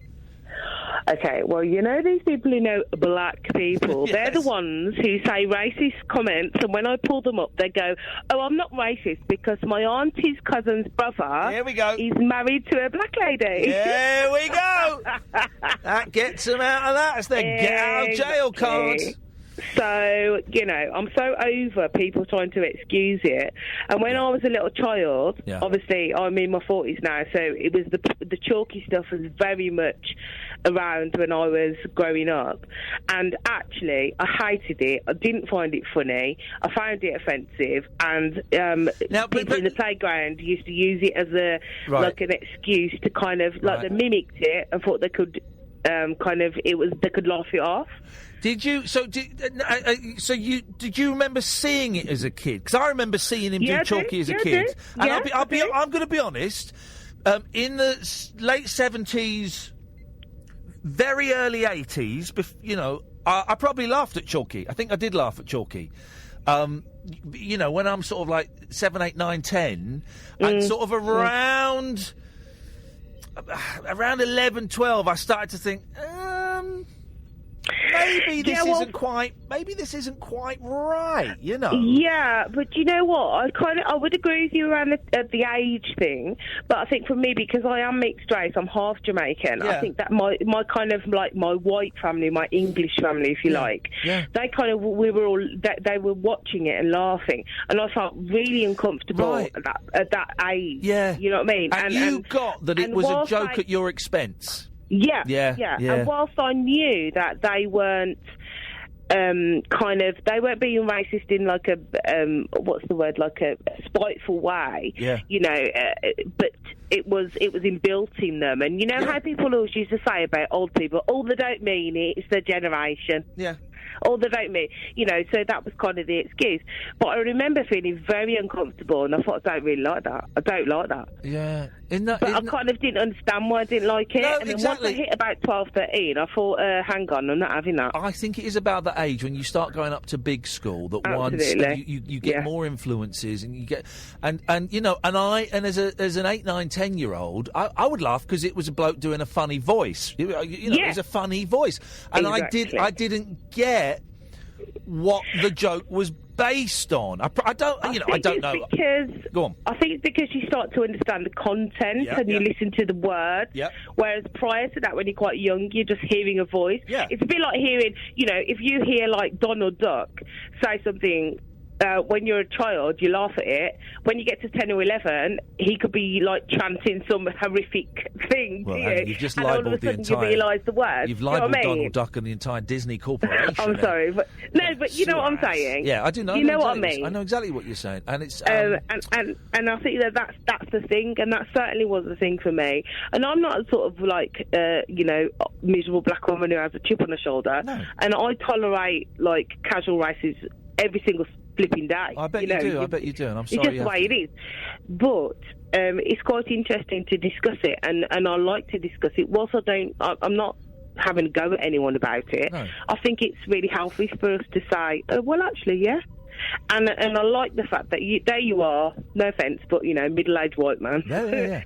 And you can still pinpoint the time in your life when you thought, hang on, I don't like that language. I'm not sure that's okay. Yeah, but and being completely honest, probably for a few years after that, I would have also. Well, not probably. I did for a few years after that. I was also using language, racial language, right, for comedic effect. That I look back now and I'm ashamed. As I'm saying this, I can feel the shame coming up in my chest. Is this like in the early days when you were doing when we were like in our 20s? No, not then. Not as far as then, but I would certainly say in my early to mid-teens, I would use. I've got to be so careful, Hassel, because I know that the newspapers are listening, and if I say something, aren't they always? But aren't you interested all of a sudden? Have you noticed it? I know. I don't know. I know. It's hilarious. I wonder what I'm going to screw up tomorrow. I know. I'm like, he's a normal bloke. I know. But I tell you what, they're waiting for me to crack. They're waiting for me to go nuts. That's what they want. Anyway, but in my teens, in my early to mid-teens, I would have used language. I did use language, racial language that horrifies me now. Yeah. And it was to get a laugh, and it was, to be shocking and probably to annoy people. And I'm ashamed of it. But we are works in progress, And we are. But don't you think that if social media was around when we were children? Oh God, you would have been in way more trouble. Now, I would never have a career. I'd never. I'd worry for my kids with Twitter and Facebook, because all they've got to do is, make one bad joke. One little thing, and it'll come back to bite them on the phrase bum. One thing badly, be mean or nasty once, and that's them screwed. That is, when we were kids, we were told, if you do that again, that will go on your permanent record. And then we found out there's no permanent record. There is now. There is a permanent record, and it's Twitter, and it's Facebook, and it's online. It's permanent. However, Ian, you and I both know it does depend on who you are. Yeah. Because there are very many high-profile people who say very inappropriate things, and that's absolutely fine, apparently. So we do have to. You have to make that distinction is the word. Yep. As well, don't you? Yeah. Anyway, I'm probably boring you now. No, you're not. I've enjoyed it, Hassel. I've enjoyed it. Thank you very much for taking my call. See you later on. Take care. Ta-ta. Bless you. Bye. Bye. 0344 499 1000 is the phone number if you want to give us a call. It is a show where you can call in about anything. And, the first 95 minutes have proved that. 03, the switchboard is empty.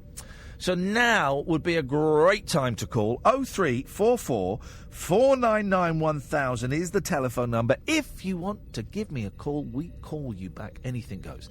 This is the Late Night Alternative with me, Iain Lee, on Talk Radio. Uncut, after-hours conversation for the up-all-night generation. The Late Night Alternative with Iain Lee on Talk Radio. We'll get you talking. And my Twitter feed really is...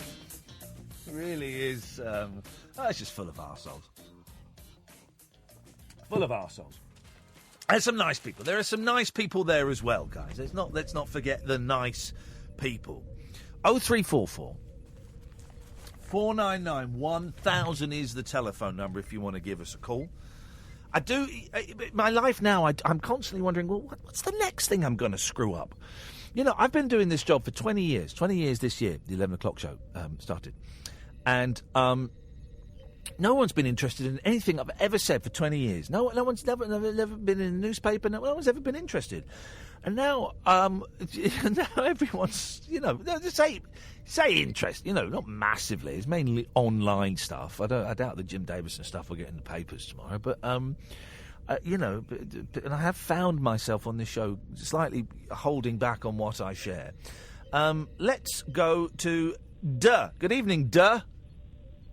No, that's my last name. I don't know why they asked for my last name. Well, thanks for listening to the show this evening. Hello, Ian. Can I share? I wanted to share something with you that I found interesting. Because if I give you 4 options, so males. Hang on, I should probably preface this. So I'm going to talk about average flow rate of urine. So for males, ages 14 to 45, it's 21 millilitres per second. And then ages 46 to 65, it drops off to 12 millilitres per second.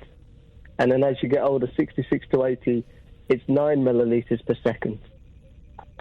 For females, for 14 to 45, it's 18 millilitres per second. Guess how much it is for 46 to 65? I've literally no idea. It's 18 millilitres per second. Right. Guess how much for 66 to 80? I don't know. 18 millilitres per second. Wowzers.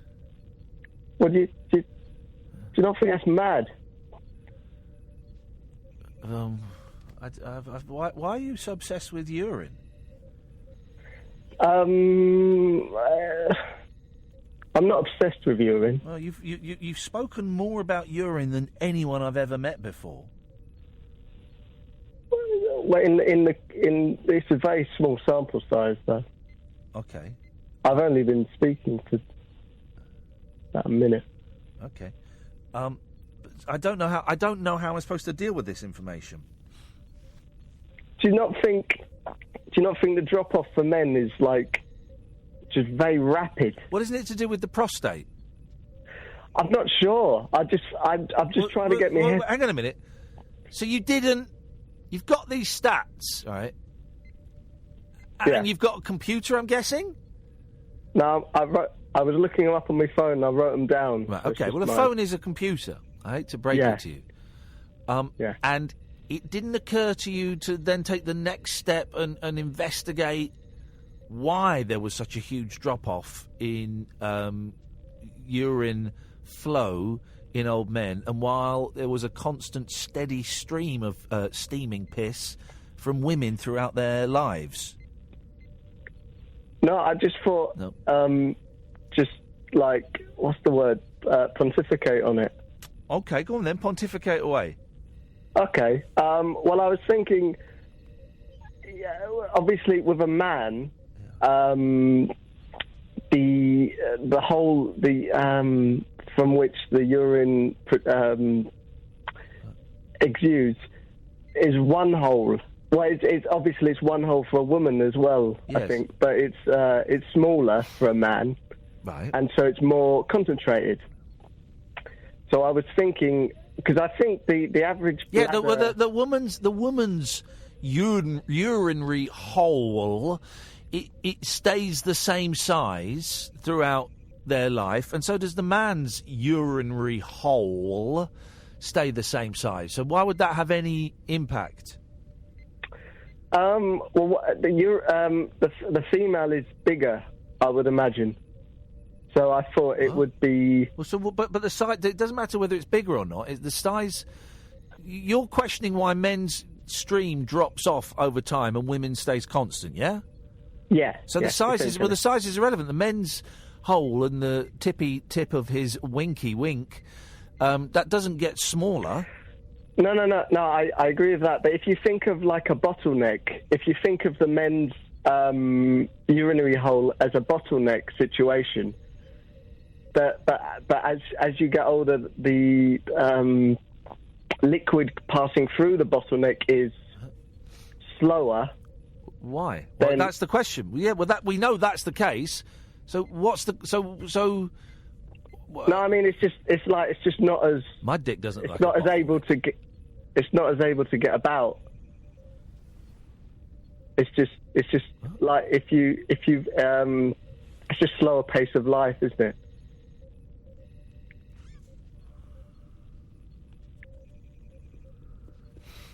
What, so you're saying because older men like pottering around in the garden, they wee slower? I don't. Well, they might not want. They might not potter around. It's just. It doesn't matter what they do. Right. It's just generally slower, isn't it? Yes, I know. We're going around in circles, boy. The question is why. Well, yeah, I don't know. That's why I rang you. Well, I told you. I think it's to do with the prostate increasing in size as one gets older. The prostate pushes against the piss tube and squeezes it, making it harder for the wee to come down the winky. That sounds about right to me. I think we've got it. Yeah, it's one theory. Yeah, well, thanks for calling. Let's go to Wright. Good evening, Wright. Good evening, Lee. Good evening, Wright. What have you got for us? Right, I wanted to tell you a ghost story, which I tried to tell you last night. Oh, and then you bottled it? I had a panic attack. What did you have a panic attack for, man? Well, I'm just thinking about this because this story involves relatives and stuff, and it kind of wounds a little bit. Well, let's have it tonight, nice and calm. I mean, I know that my youngest was asking if anyone had phoned in with ghost stories, so let's have it nice and calm. Here we go, right? Right. Okay. So going back to the middle of 2006. I live up in the northeast, and my folks live down in the southeast. So in the middle of 2006, one Sunday, I had a phone call from my dad's fiancée telling me that my father had died. So once I got over the initial shock, I drove down to where he lived, and I stopped over at the house that night. My dad had actually he'd gone away on a booze cruise thing with his friends, and he'd had a nice meal with his friends, had a nice drink, and gone to bed and never woke up, basically. So that night, I was sleeping on a sofa bed in the living room. My nan had died not long before, and her room was upstairs. That was free, but I didn't like sleeping there because it had a weird feeling about it. Yeah, strange vibe. Strange vibes, yeah. So my younger brother, who was about 18 at the time, also lived there. And about 1 o'clock in the morning, he comes into the room, wires a sheet with his quilt and his pillows. I says, "What's the matter?" And he says, "Tony, can I come down and sleep down here because I've just seen Dad sitting in my chair in my room."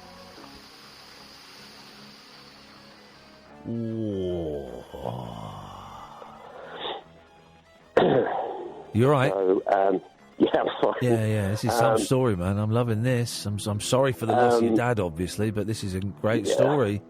Well, I mean, it was the saddest thing about it. It was just so sudden, and he died while he was in France, and it took ages to get him back and everything else. I bet.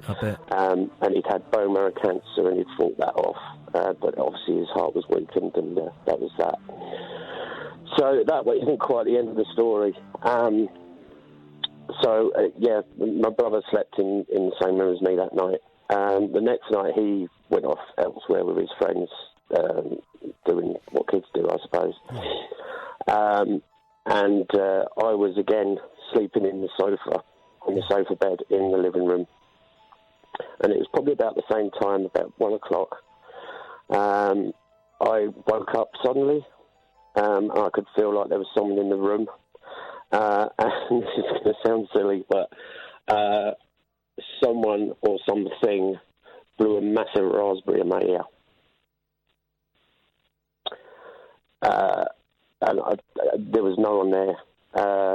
But I was talking with my dad's fiancée and my brother the next day. Blew a raspberry in your ear? Yeah, but that was just like the sort of thing my dad would do. Okay, yeah, Spooky Raspberries. Great name for a band, guys, the Spooky Raspberries. Sorry, go on. So that's basically the story. Nothing else really happened after that, but it was just, my brother swore blind that he'd seen my dad sitting in his chair smiling. Yeah. And then the thing that happened to me afterwards, which, I might have been dreaming it or something, I don't know, but it was very strange. Yeah. And how did it make you feel as a person? Obviously, we were all really upset at the time, but I think we all took a little bit of comfort from it as well. Yeah. You know what I mean? Yeah, I do know what you mean, and that's great. That's really good news, and that's. I'm glad that you were able to get something like that out of it. Right, I'm glad you called us and told us that. I shall tell my boy; it'll freak him out. Got some bad news, guys. Matt Sweeby's not enjoying the show. Matt Sweeby's on Twitter. Ian Lee is normally really good, but for some reason it's well below par tonight. That's your fault, Hayley, obviously. Matt Sweeby, do you know what? Hang on a second. Let's go to Perridge. Hang on. Perridge? Hello, Lee. How are we going to up our game for Sweeby? Sweeby's not enjoying the show tonight. It's below par. Right. I want to talk about time travel movies. Oh, come on! Come on, Sweeby! This is above par now. This is well above par now. Yes, Perridge. Let's do this. Let's put Sweeby in his place. Yes. Right, Lee. Yeah. Some time ago, I phoned you when I was watching The Final Countdown. Yeah, the one with where it's on a warship and they go back to the Second World War. Yes. And I was laying there tonight and I was thinking, it reminded me of another movie. I can't think of what it is. Yeah. It's the same sort of, but it was America against Japan. Yeah. And all I remember about it is there was an American helicopter going, I don't know if it's Japan or whatever, and the Japanese warriors were firing arrows at it, and the Americans lose. Basically, it's pretty much the Americans lose. Right, yep. Yeah. How long? Hang on a second, because you're talking to the master of time travel movies. How long ago did you see this film? Probably back in the 80s. Yeah, you've remembered it wrong. It wasn't the American army. It was the Japanese army. Right. It was the Japanese army. Go back to the days of the samurai. It is a great film. It stars a guy called Sonny Chiba, and it has two names. The name that I saw it under was Time Slip. Time Slip, right. Okay. It also goes under the name of G.I. Samurai. That sounds familiar. And it is. It's a little bit too long, but it is one of the most nuts, insane, stupid, and wonderful movies ever. A whole Japanese battalion with helicopters and tanks goes back in time, and it's one of those great films where they go, what happened? I don't know. I think we might have gone through a time slip. And they fight. They just accept it. Yeah, they just accept it. I think we might have gone through a time slip. Oh, well. And then they have wicked battles against the samurai. It's a great movie. Oh, thank you for that, mate. It has been really in my mind. I'm thinking helicopters, samurais, shooting arrows. Oh, man. What is it? It's. I wonder if it's on. If you can get it on. Hang on a minute. I'm just looking on Amazon to see if it's a great film. It's not under there as Time Slip. Let's try G.I. Samurai because it really. There we go. G.I. Samurai, Sonny Chiba. Oh, you're telling me there's a box? There's a box set of G.I. Samurai. It's 2.5 hours long. I mean, it's a long old film. You're going to buy it, aren't you? Yeah, I might do. I might do. I might. Go on. It's expensive. I'll have to do a little bit more research on it to see if I can find a cheaper version because it's about 13 quid. Oh look, there's a box set here, the Sonny Chiba collection. Sonny Chiba is a great Japanese actor. It's got GI Samurai in there. I mean, GI Samurai, a group of Japanese soldiers find themselves mysteriously transported back in time to the 16th century and become embroiled with the supreme shogun. So, right. Anyway, that's the film you're thinking of, Perridge. Thank you, Lee. Thank you very much indeed. 0344 499 1000. We've got to up our game because Sweeby says it's below par, guys, and I'm just shouting and thinking that will do it. We'll have a rethink. This is the Late Night Alternative on Talk Radio. Across the UK, online and on DAB. He has made a covenant with the night, and with the darkness he is in agreement. Uncut after-hours conversation for the up all-night generation. The Late Night Alternative with Iain Lee on Talk Radio. We'll get you talking. 0344 499 1000. We're experimenting by just saying our surnames. See if it makes it a little bit more sinister. I was watching something where they were calling each other by their surname. I was listening to something. It was either pictures or sounds or a combination of. And they were using surnames. And I thought, that sounds like fun. It's been a strange old day, what with Twitter and Jim Davidson. And honestly, I don't know what's going on. I don't know what's going on. I'm doing Good Morning Britain tomorrow again. I think just once at 6:50 tomorrow. And I love doing it. And Susanna Reid is just the nicest person. And we don't get... you literally go on set while the adverts are on. You get 2 minutes, and she just always has a chat. Says, how you doing? Worry about you on Twitter and stuff like that. And then you do it, and then I go. And tomorrow I'm filming all day tomorrow. So it's a long old day, and I'm going to get 2.5 hours sleep. So tomorrow's show, I warn you now, could be ragged. Could be absolutely ragged. Hey, I'll tell you what we'll do. This is what we'll do tomorrow. We'll do Call Straight to Air, shall we? For 3 hours. Should we do that tomorrow night? From 10 o'clock tomorrow night, we'll do calls straight to air. So let's have a little think about what you might want to do and spread the word. Spread the word, guys.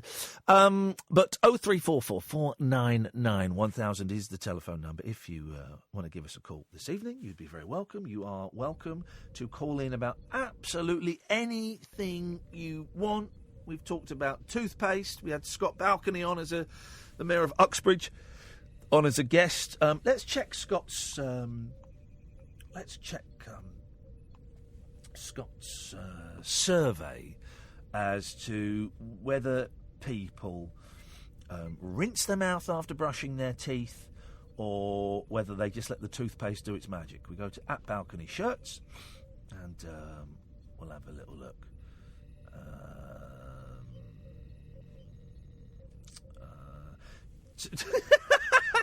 He's had nearly 2,500 votes, 55% rinse. And 45% use their magic. So do go and have a vote. Do go and have your say on that. Put a thing ever. And do whatever you want to do. Yeah, what should we do for the last hour? What do we do for the last hour? Oh, I'll tell you what. We'll do this story in that's in the mail, right? This is, and I like animals, okay? I like them as pets, particularly the cats, and I do like eating them. I was a vegetarian for 26 years, and then I'm not a vegetarian anymore. I like eating meat. I do like a good bit of meat. So here we go. Bravery Prize for knifed police dog that nearly died in the line of duty. I don't think that animals can display bravery, can they? I don't think they can display bravery because for something to be brave, let's get philosophical, man. Let's get heavy, right? For someone to do something brave, either a certain part of their brain has to shut down. Okay, the bit that tells them what they're doing is dangerous shuts down. Or is overpowered, and they just get on and do it, or a conversation has to happen in their brain where they go, look, doing what you're about to do is really stupid and probably very, very dangerous. If you do it, that's quite brave. And I don't think animals have the same capacity to think like that, do they? No. Animals are stupid, aren't they? His bravery saved the life of his police handler and captured the hearts of the nation. And then there's a picture of this dog. Now Finn, an 8-year-old German Shepherd. When did we stop calling them Alsatians? That's an Alsatian, but when did they become German Shepherds? Is there a difference? Is to be presented with the PDSA Gold Medal. The Animals George Cross for tackling a teenager wielding a combat knife. The police dog was left with near-fatal injuries after he was stabbed repeatedly by the 16-year-old thug, who also wounded his handler, PC Dave Wardle. Finn tackled... So he's a scumbag, this guy. He's a scumbag. There's no denying that. The fatal dog was left with... The police dog was left with near-fatal injuries. Finn tackled the armed robbery suspect as he tried to escape over a fence in Stevenage, Hertfordshire, October 2016!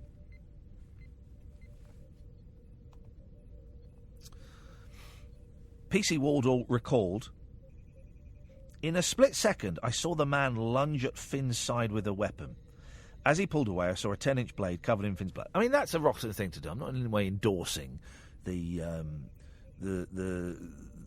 stabbing of dogs. Okay, that is a bad thing to do, right? And this kid is an absolute idiot for doing it.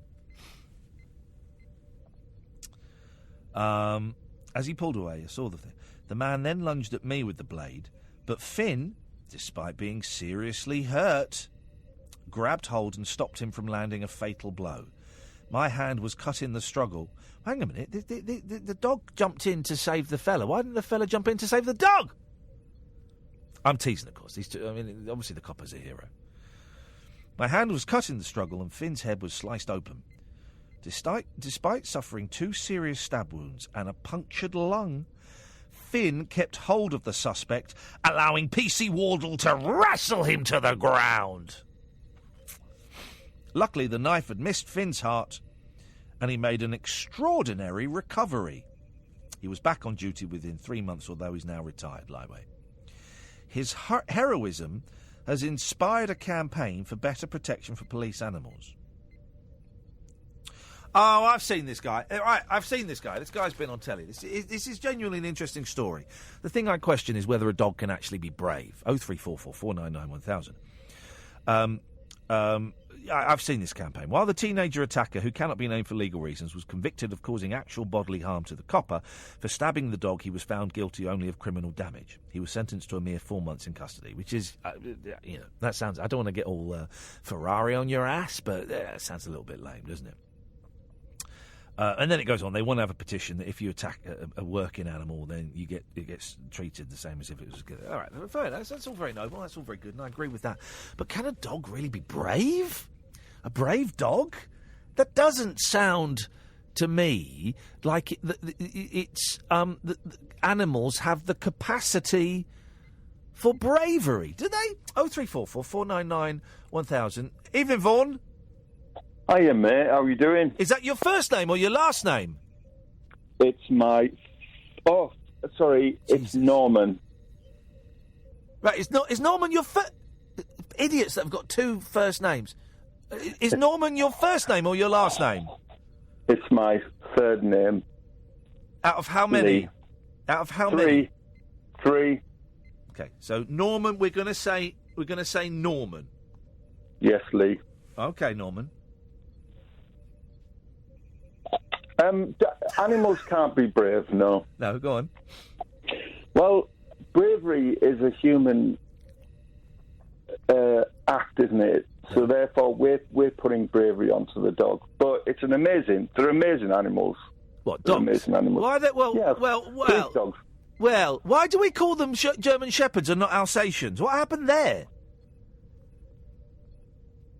Because didn't you hear about the problem with the Alsatian breed? No. Did I miss a meeting? Norman? There was a problem with genetics, and the Alsatian breed died out in the 1970s. Shut up, man! Yeah. Shut up! Why are you? Is this a prank call? No. A German Shepherd is a completely different breed. They look exactly the same. Well, you know. My friend had an Alsatian in the early 80s. It was a German Shepherd. No, he wasn't. He was English, and he was only about 11. I don't know what he ended up doing as a career. Yeah, come on, guys, come on. And Sweeby thinks this show is below par tonight. Come on, Sweeby. What happened? I missed today, but did you steal Jim Davison's strawberries or something? What was all that about? I was a little bit. I was mean. Okay, I was a little bit mean, but I was on Good Morning Britain, and I didn't read out Jim Davidson's tribute to Jim Bowen. And since then, I've been called a C word, an F word, a W word, an S word. I've had comments about my marriage, comments about being a junkie. My favourite comment was your wife dodged a bullet. And I was thinking, well, at least my wife dodged. You can finish the joke there yourselves. Yeah. But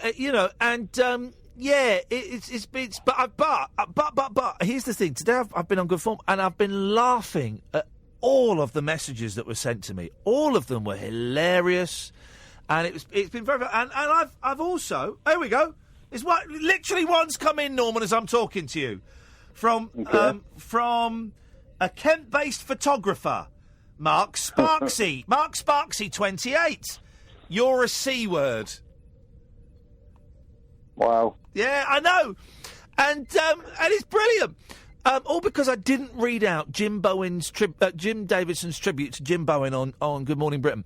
And I've since, in the last few hours, I've since reached out, as the Americans say, to Jim Davidson, and I've apologised. I've apologised on Twitter, on a public forum. Yeah, no, but I mean, if you've had experience of working with someone, or you've got friends who've worked with someone, and you suddenly see that name appear, it's going to be difficult. You know, it is difficult just to read out exactly what they're going to say without thinking, why am I promoting this guy? Yeah. In hindsight, it was a tribute to the lovely Jim Bowen. Yep. You know, but I mean, really, you don't deserve.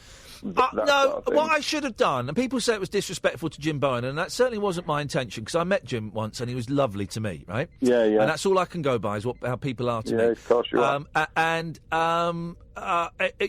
What I should have read it before and said, you know what, can we take that one out of the middle, please? I don't want to do that. Yeah. Because I do know someone who worked with Davidson in the 90s, and it was not a very pleasant experience for them, you know. Well, I think there's been other anecdotes by other people, but of course you're not sat there. It's not like you're in a production meeting and you're sat there for hours debating, because like you said, you come in on set for a couple of minutes, do your bit, and then you're off again. So it's difficult for you. Yeah, but I could have said, can we take the one out? But here's my problem, Norman, and this has always been my problem. I get an adrenaline rush.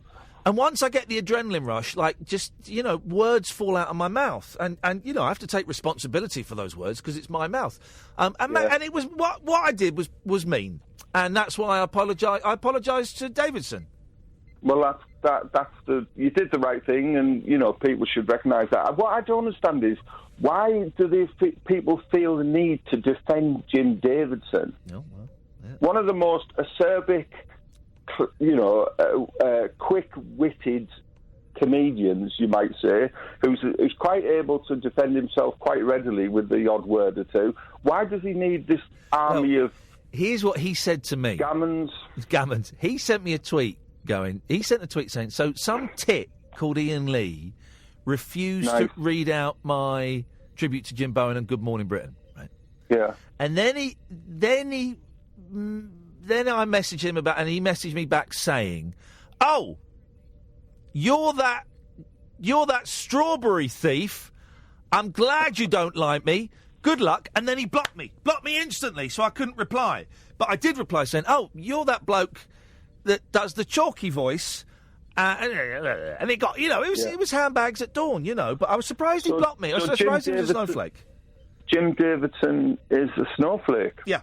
Yeah. He's a snowflake, and a lot of his followers are snowflakes. But listen, and I in the apology said, "Look, Jim, I don't like you, which is fine. Yeah. But what I did was unprofessional, and it was rude, and it was mean, and I'm sorry that I don't know how close you were to Jim Bowen, but I'm sorry a mate of yours died."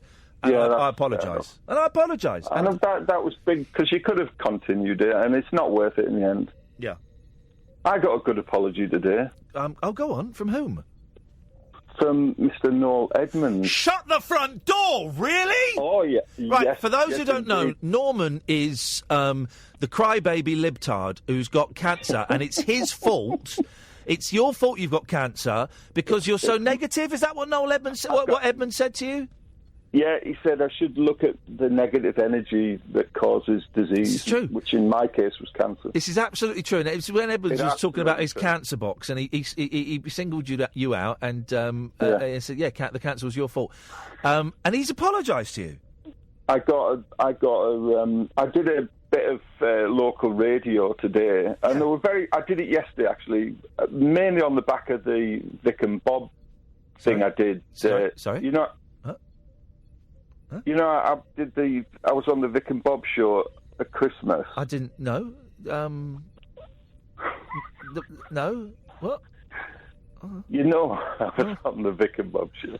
But anyway... Yes, you were Rod Stewart on Vic and Bob, just because... This is absolutely true, right, guys? Dreams can come true. We've never addressed this. Norman was phoned up this show, like being a pain in the arse...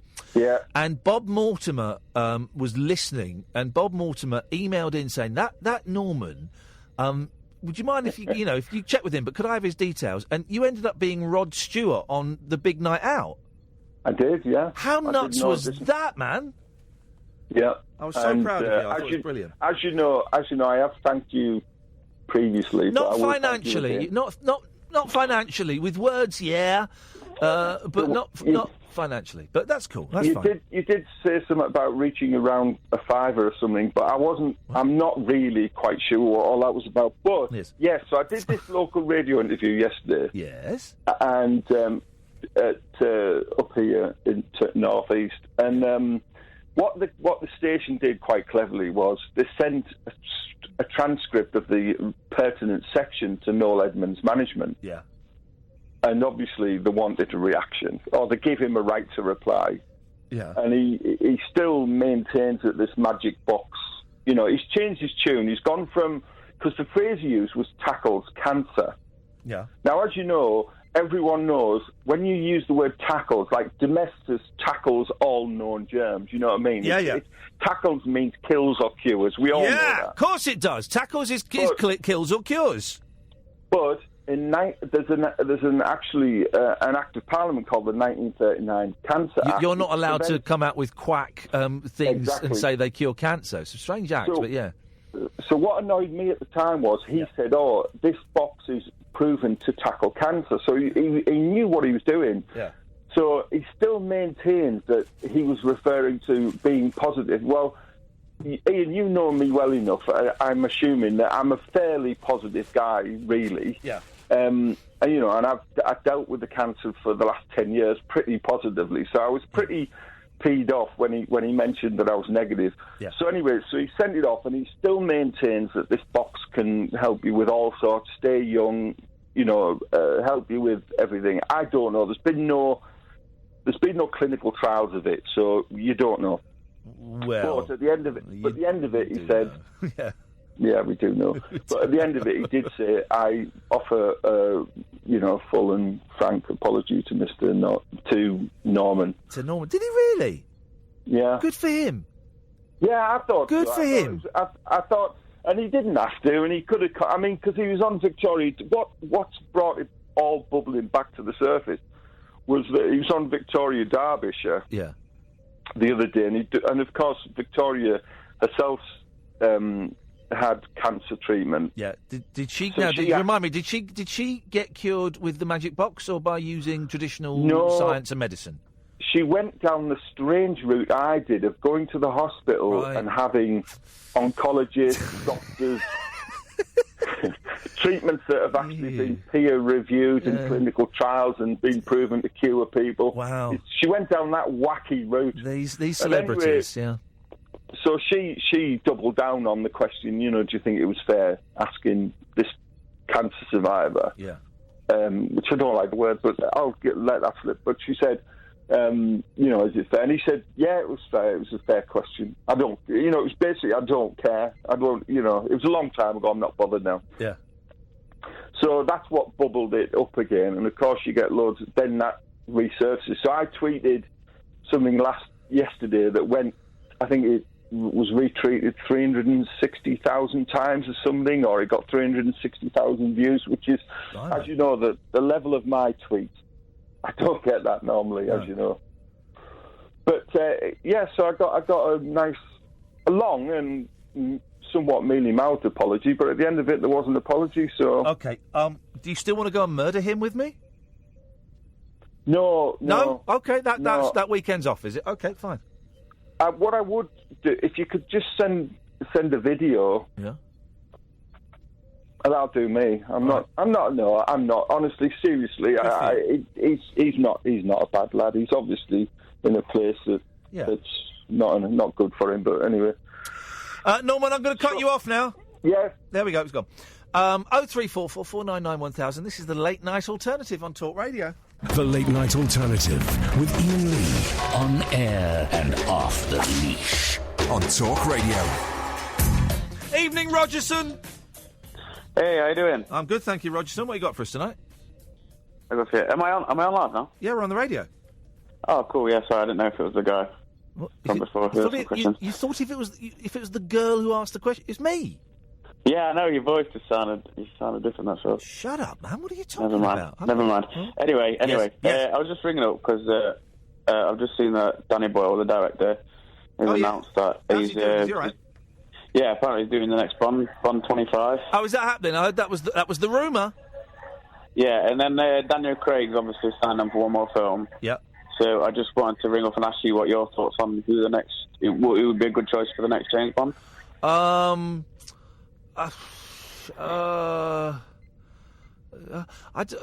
don't really know actors. I don't really know any young, good-looking, physical. The Rock. The Rock. I can't see that. The Rock. I know it won't happen, but The Rock would be a wicked. I like The Rock. I think he's good, man. Yeah. Yeah. Who do you reckon, Rogerson? I don't really like James Bond. I just wanted to know. You said you wanted people to ring up and make your show interesting, so I just wanted to know you thought it'd be a good James Bond. You haven't done that, but why would you phone up about something you're not interested in? That's an unusual technique for phone-in radio and conversation in general. Yeah, I just thought I'd try some new conversation techniques. Okay. Talk about things you're not interested in. And then... I once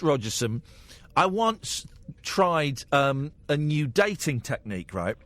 And there was a girl I really didn't like when I was at college. I was about 20, something like that. I was 20, she was a little bit older.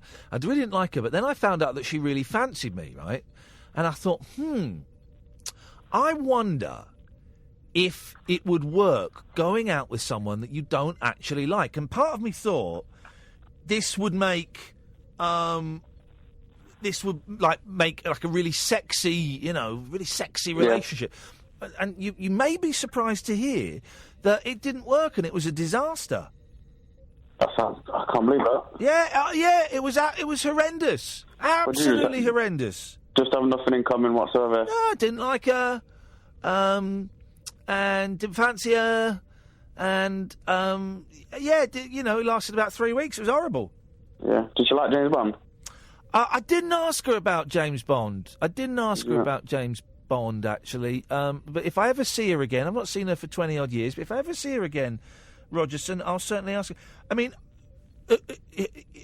even though you don't like James Bond, who is your favourite, and I use that term very loosely, who is your favourite James Bond, bearing in mind you dislike the entire franchise?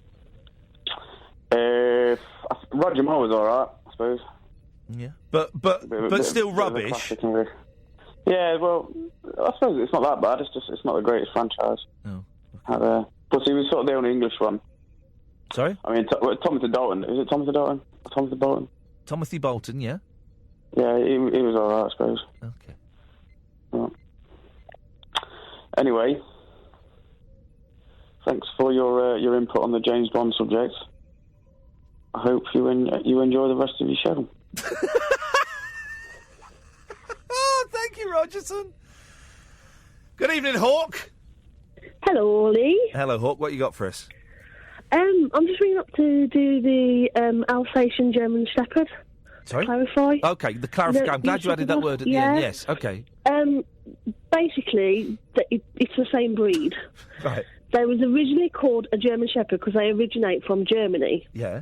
They was brought over here, and there was a bit of a hoo-ha between us and Germany. Can't remember exactly what happened, but because of that... Well, was it World War II? I'm not quite sure. I can't remember if it was around that time or whether it was afterwards that they changed the name to Alsatian because of us having a bit of a to-do with Germany. Yes. So they changed the name from German Shepherd to Alsatian. And then when everything blew over and everything was okay again, they started calling them German Shepherd again. Right. So, okay, so when whoever it was who said that the Alsatian died out in the 70s? No. What a... It's basically the same breed. It's just that some are short-haired and some are long-haired.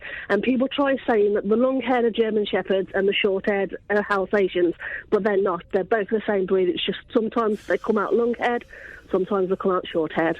Right. Well, thank you very much indeed, Hawk. I appreciate that clarification, and apologies to anyone that was offended when by thinking that an entire breed had died out in the 1970s. What a stupid thing to say. No, my mum used to breed them, so I was quite up to, with things like that, with the breed and stuff. So nice one, Hawk. Thank you very much. No worries. You're welcome. Good evening. 0344 499 1000 is the telephone number one. Yes, the telephone number. Yes, people on Twitter excited to be reminded of Timothy Bolton, perhaps one of the forgotten James Bonds. You call in about anything you want. Last half hour of the show, Paul Ross is on at 1 o'clock. Can we kind of get into a bit of a... we kind of get into a bit of a laid-back kind of vibe the last 45 minutes of the show. Oh, here we go. Callous fans of Sir Ken Dodd, be careful what you say, Iain. You don't want to be in the papers again. Were accused last night of cashing in on his death by selling signed memorabilia. Well, that happens whenever someone dies. Whenever someone dies, Amazon do it. They put the prices up of the greatest hits or the DVDs, and stuff goes on eBay. And people want to buy it, so they'll pay more, and people want to buy it. Friends and family are said to be devastated after mementos of the comedy legend went up for auction moments after his death was announced. Hundreds of items, including rare merchandise, autograph photos and tour props, are listed on eBay for up to 280 quid. A disgusted friend of Doddy at a Book of Condolence event in New Brighton, Merseyside, said, "It's terrible these sick people are trying to cash in on a man's death." The items were practically listed within seconds of his passing.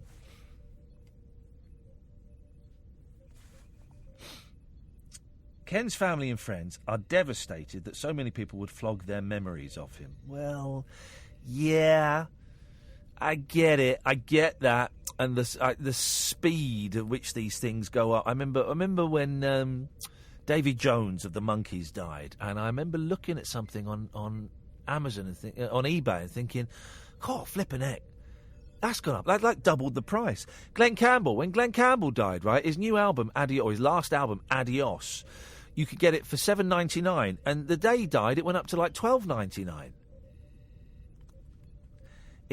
I guess if we live, in a capitalist society, and that's how capitalism works.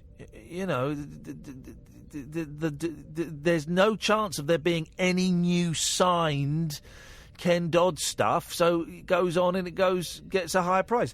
There was a renewed interest in Glenn Campbell when he died, as there always is with famous people. When they die, people go, oh, flippin' heck, Glenn Campbell, God, I remember him. Let me have a little look online. Oh, he had an album out last year. I'll buy that. Oh, flippin' heck, Ken Dodd's died. I used to love him. Let's have a little look on eBay. Oh, I wouldn't mind a signed post. That's kind of how it works. But I can understand how it will be upsetting to the family, of course. The most expensive item is an antique glove puppet of the Star on sale for £280. Should we have a little look?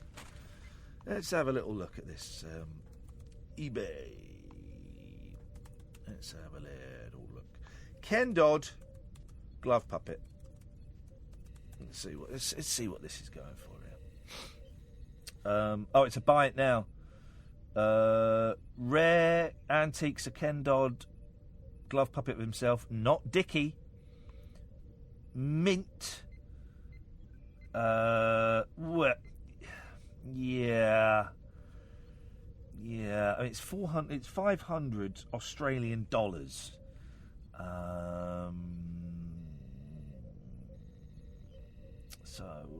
That's whatever that is. But then there's another one for 40 quid. Oh, I don't know.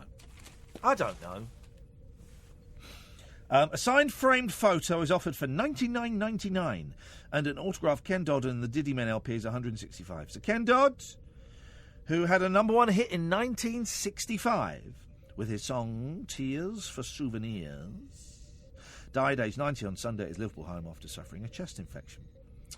The rush to cash in on his death is not the first time a celebrity passing has been exploited on eBay by so-called fans. It happens all the time, man. All the time. The order of service from Graham Taylor's funeral. Graham Taylor died? The football manager died? Went on sale hours after the former England manager was laid to rest. Sellers were also criticised for trying to flog Peaches Geldof's dresses minutes after her death was announced in 2014. Man. It's what happens, isn't it? Canford. Tim Hansford. Well, it says Canford. Hansford, Hansford. Well, I can only apologise for the shoddy service you've had. Hansford? Yeah, Hansford, yeah. OK. Hello, Hansford. What have you got for us? Yeah, I was just ringing about the Ken Dodd situation, like where the family and everyone are complaining about everything. Yeah. But if you think about it, what they need to understand is when people are selling all this stuff for so much money, that's because he is so popular. So they need to understand, they don't need to understand, they need to think to themselves, he was that popular, he was that thought of, that's why everything is going for so much money. Yeah. Oh, yeah, of course, but sorry, someone's just... I'm just slightly distracted, Hansford. Someone's just tweeted, GMB, why are you using Iain Lee? There's something very fishy about him. It'll come out in the wash. I mean... I think she's implying I'm a paedophile. Wow. Yeah. I know what you mean. And that, that's a nice thing to remember, that people loved him and stuff like that. But I can also understand... why they're upset, but that's unfortunately or fortunately or whatever. That's how it works, man. That's how it works. Yeah, that's how it works. It's like when we had Prince William and that, the wedding and that. Yes. There was merchandise sold for that, wasn't there? Yeah. They're always... Well, I was in Windsor today, and opposite the Windsor Castle, there was a really beautiful T-shirt with a picture of Prince Harry and Meghan Markle, and in a shape of a heart, with the date of their wedding on. And I thought, gosh, that's exactly what... Imagine having pictures of you... that's what I mean, like... Imagine that. To me, that's their privacy being sold. Yeah. But we own the royal family. Well, that's what everyone says. Well, we do. No, we do. Do we own them, or do they own us? No, well, they don't own us now. Maybe 500 years ago, but we own them because we God, I'm sounding like a right-wing idiot, but we pay their wages. Well, yeah, that's true. We pay their wages. We everything they've got, it comes from us. Yeah. Anyway, it's getting a bit too deep anyway. But nice talking. Good chat. Okay. And it's a brilliant show anyway. Thank you very much indeed. I love it I love it. It's one of my favourite things when the caller has had enough of the conversation. It doesn't happen enough on speech radio. I love it because normally it's that people come on and they want to chat for ages, and the host has to go, well, okay, we're going to move on now. Cutting you off, and not just so I can get other voices on the radio, all that stuff. But when the caller, goes, nah, I'm done. I've got nothing else. I'm off. I love it. Love it. Thank you for that, Hansford.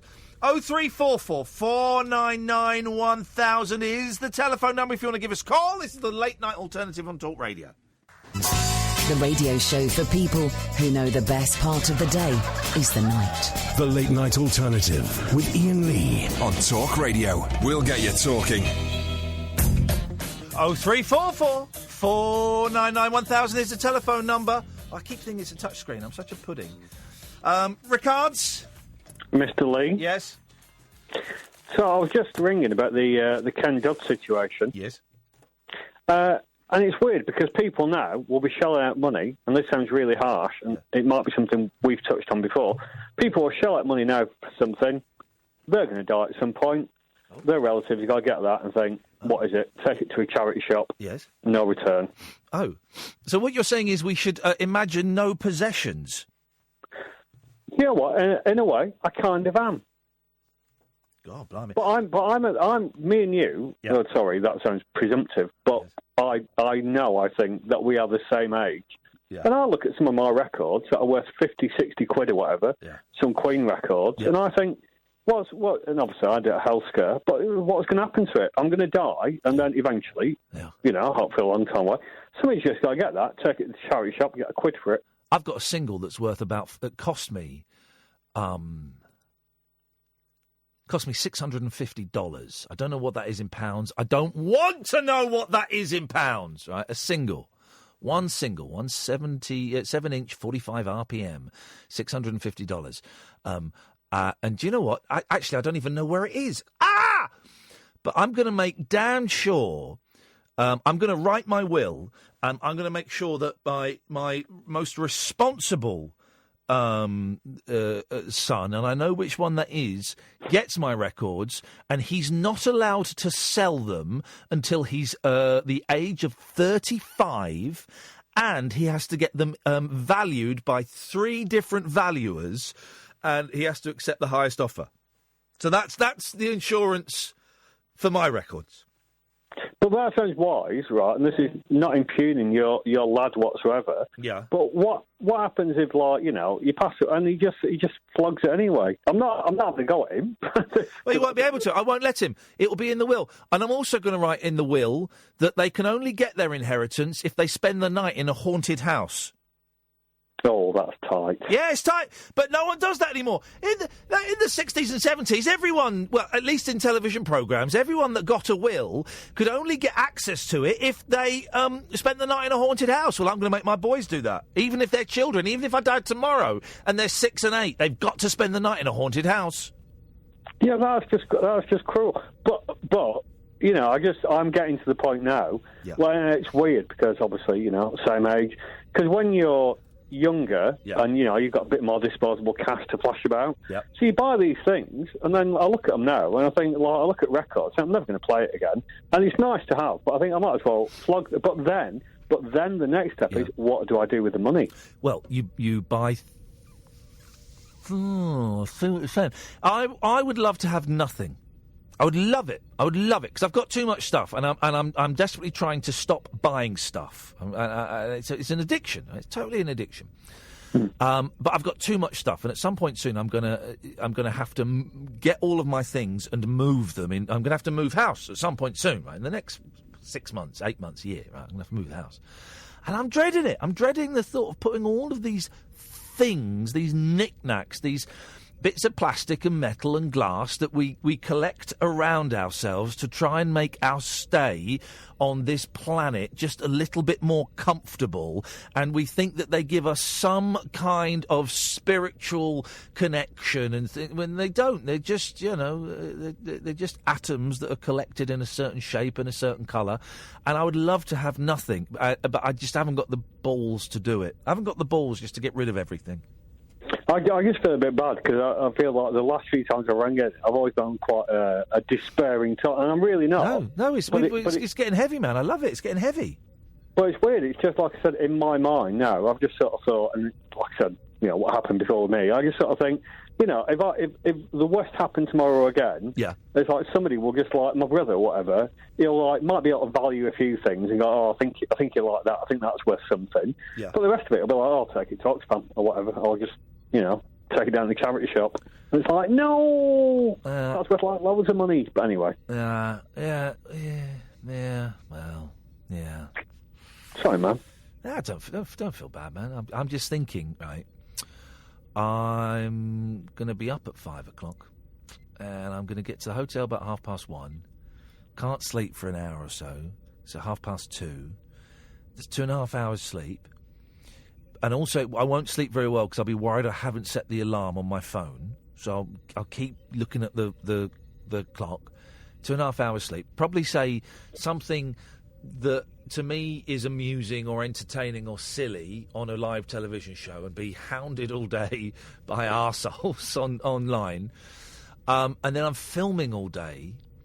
Basically, I'm whinging that I'm doing all right at the moment, and that is not gracious of me. So I'm great. Well, no, that's not a bad thing for you to sort of say. In my old job, I think I had it cushy or whatever. That's a horrible term, but I had a cushy number or whatever, and then.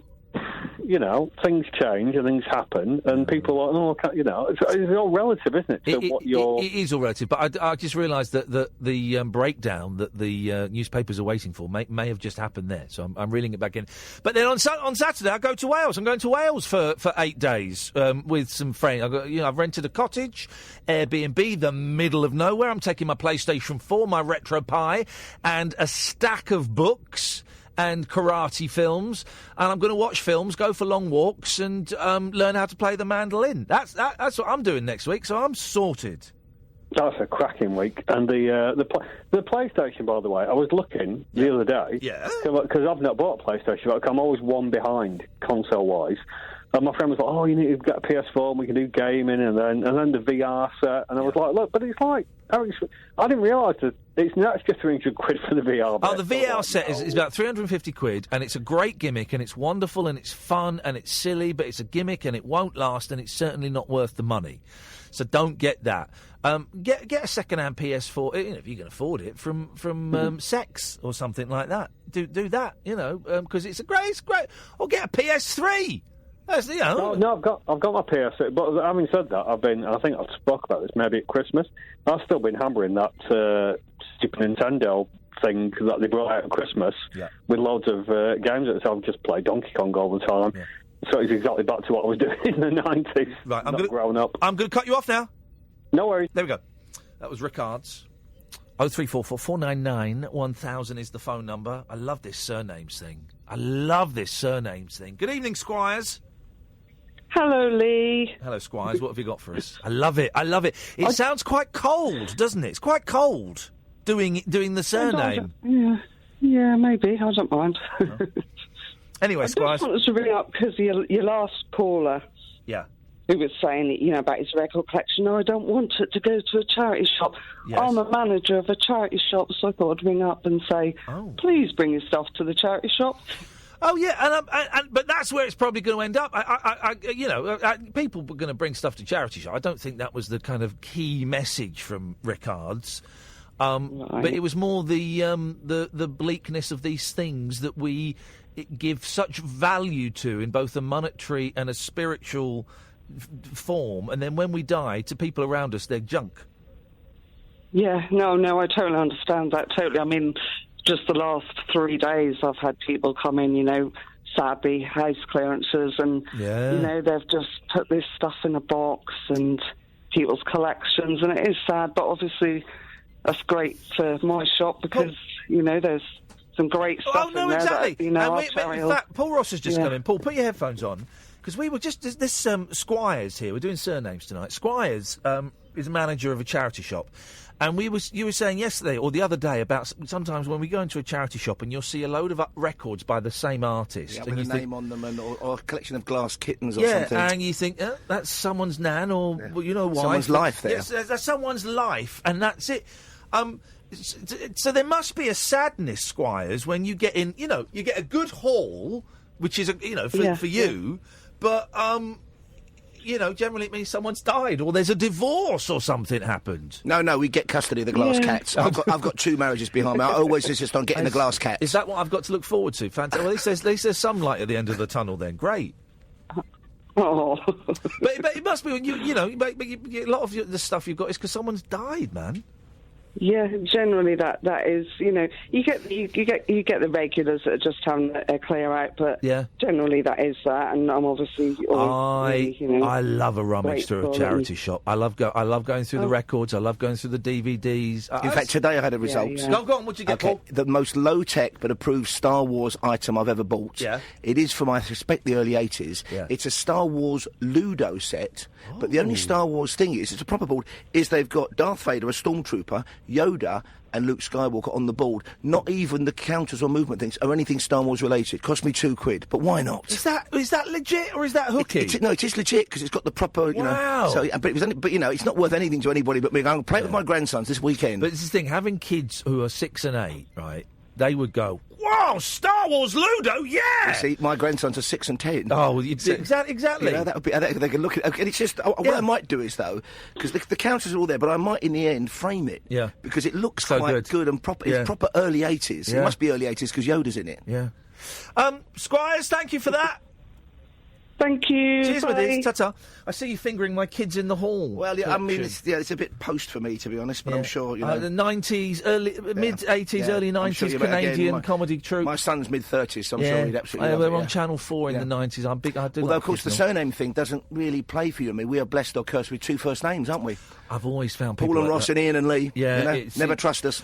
Well... it's like we're kind of deep undercover with the Bourne conspiracy, aren't we? They've got 2 first names. Never trust them. They've gone BlackBerry. What have you got on your show this evening? The scarf might be a clue. Oh, yeah. One of my favourites. I'm not really a football fan, as I know you're not particularly. Panathinaikos FC, a Greek team, but it's also their attempt to kind of pay tribute and homage to Shamrock Day, St Patrick's Day, which is tomorrow. And throughout the show today, we are crossing live to Beijing, an Irish pub there, Australian Irish pub, Philadelphia, the oldest pub in Philadelphia, gearing up for St Patrick's Day, and the oldest pub in Dublin. But there are about 38 pubs in Dublin which claim to be Ireland's oldest pub. So we're marking St Patrick's Day, big styly. We are also talking the man who took home a new addition to the family, a Jaguar cub. Now, he is a zoologist. It was rejected by his mother. He's rearing in his house with his children a Jaguar cub. Wow. How cool is that? That Greek team, that's not the Greek team where the manager went on with a gun the other day. Sadly not, I don't think. Mr. Billionaire with a gun on his... I mean, that was gunfight at the OK Corral with a kebab thrown in. A penalty was disallowed or something, and so he strode on and he's got a gun in a holster on the back of his trousers. But he's obviously heading for a shootout eventually with someone like Putin or somebody, isn't he? It's like... surely we want more world leaders armed at the hip, but take away their nuclear capability. If football managers were allowed weaponry, not guns, let's not get silly, but like nunchuckers, swords, throwing stuff. For me, today, that'd be a shillelagh.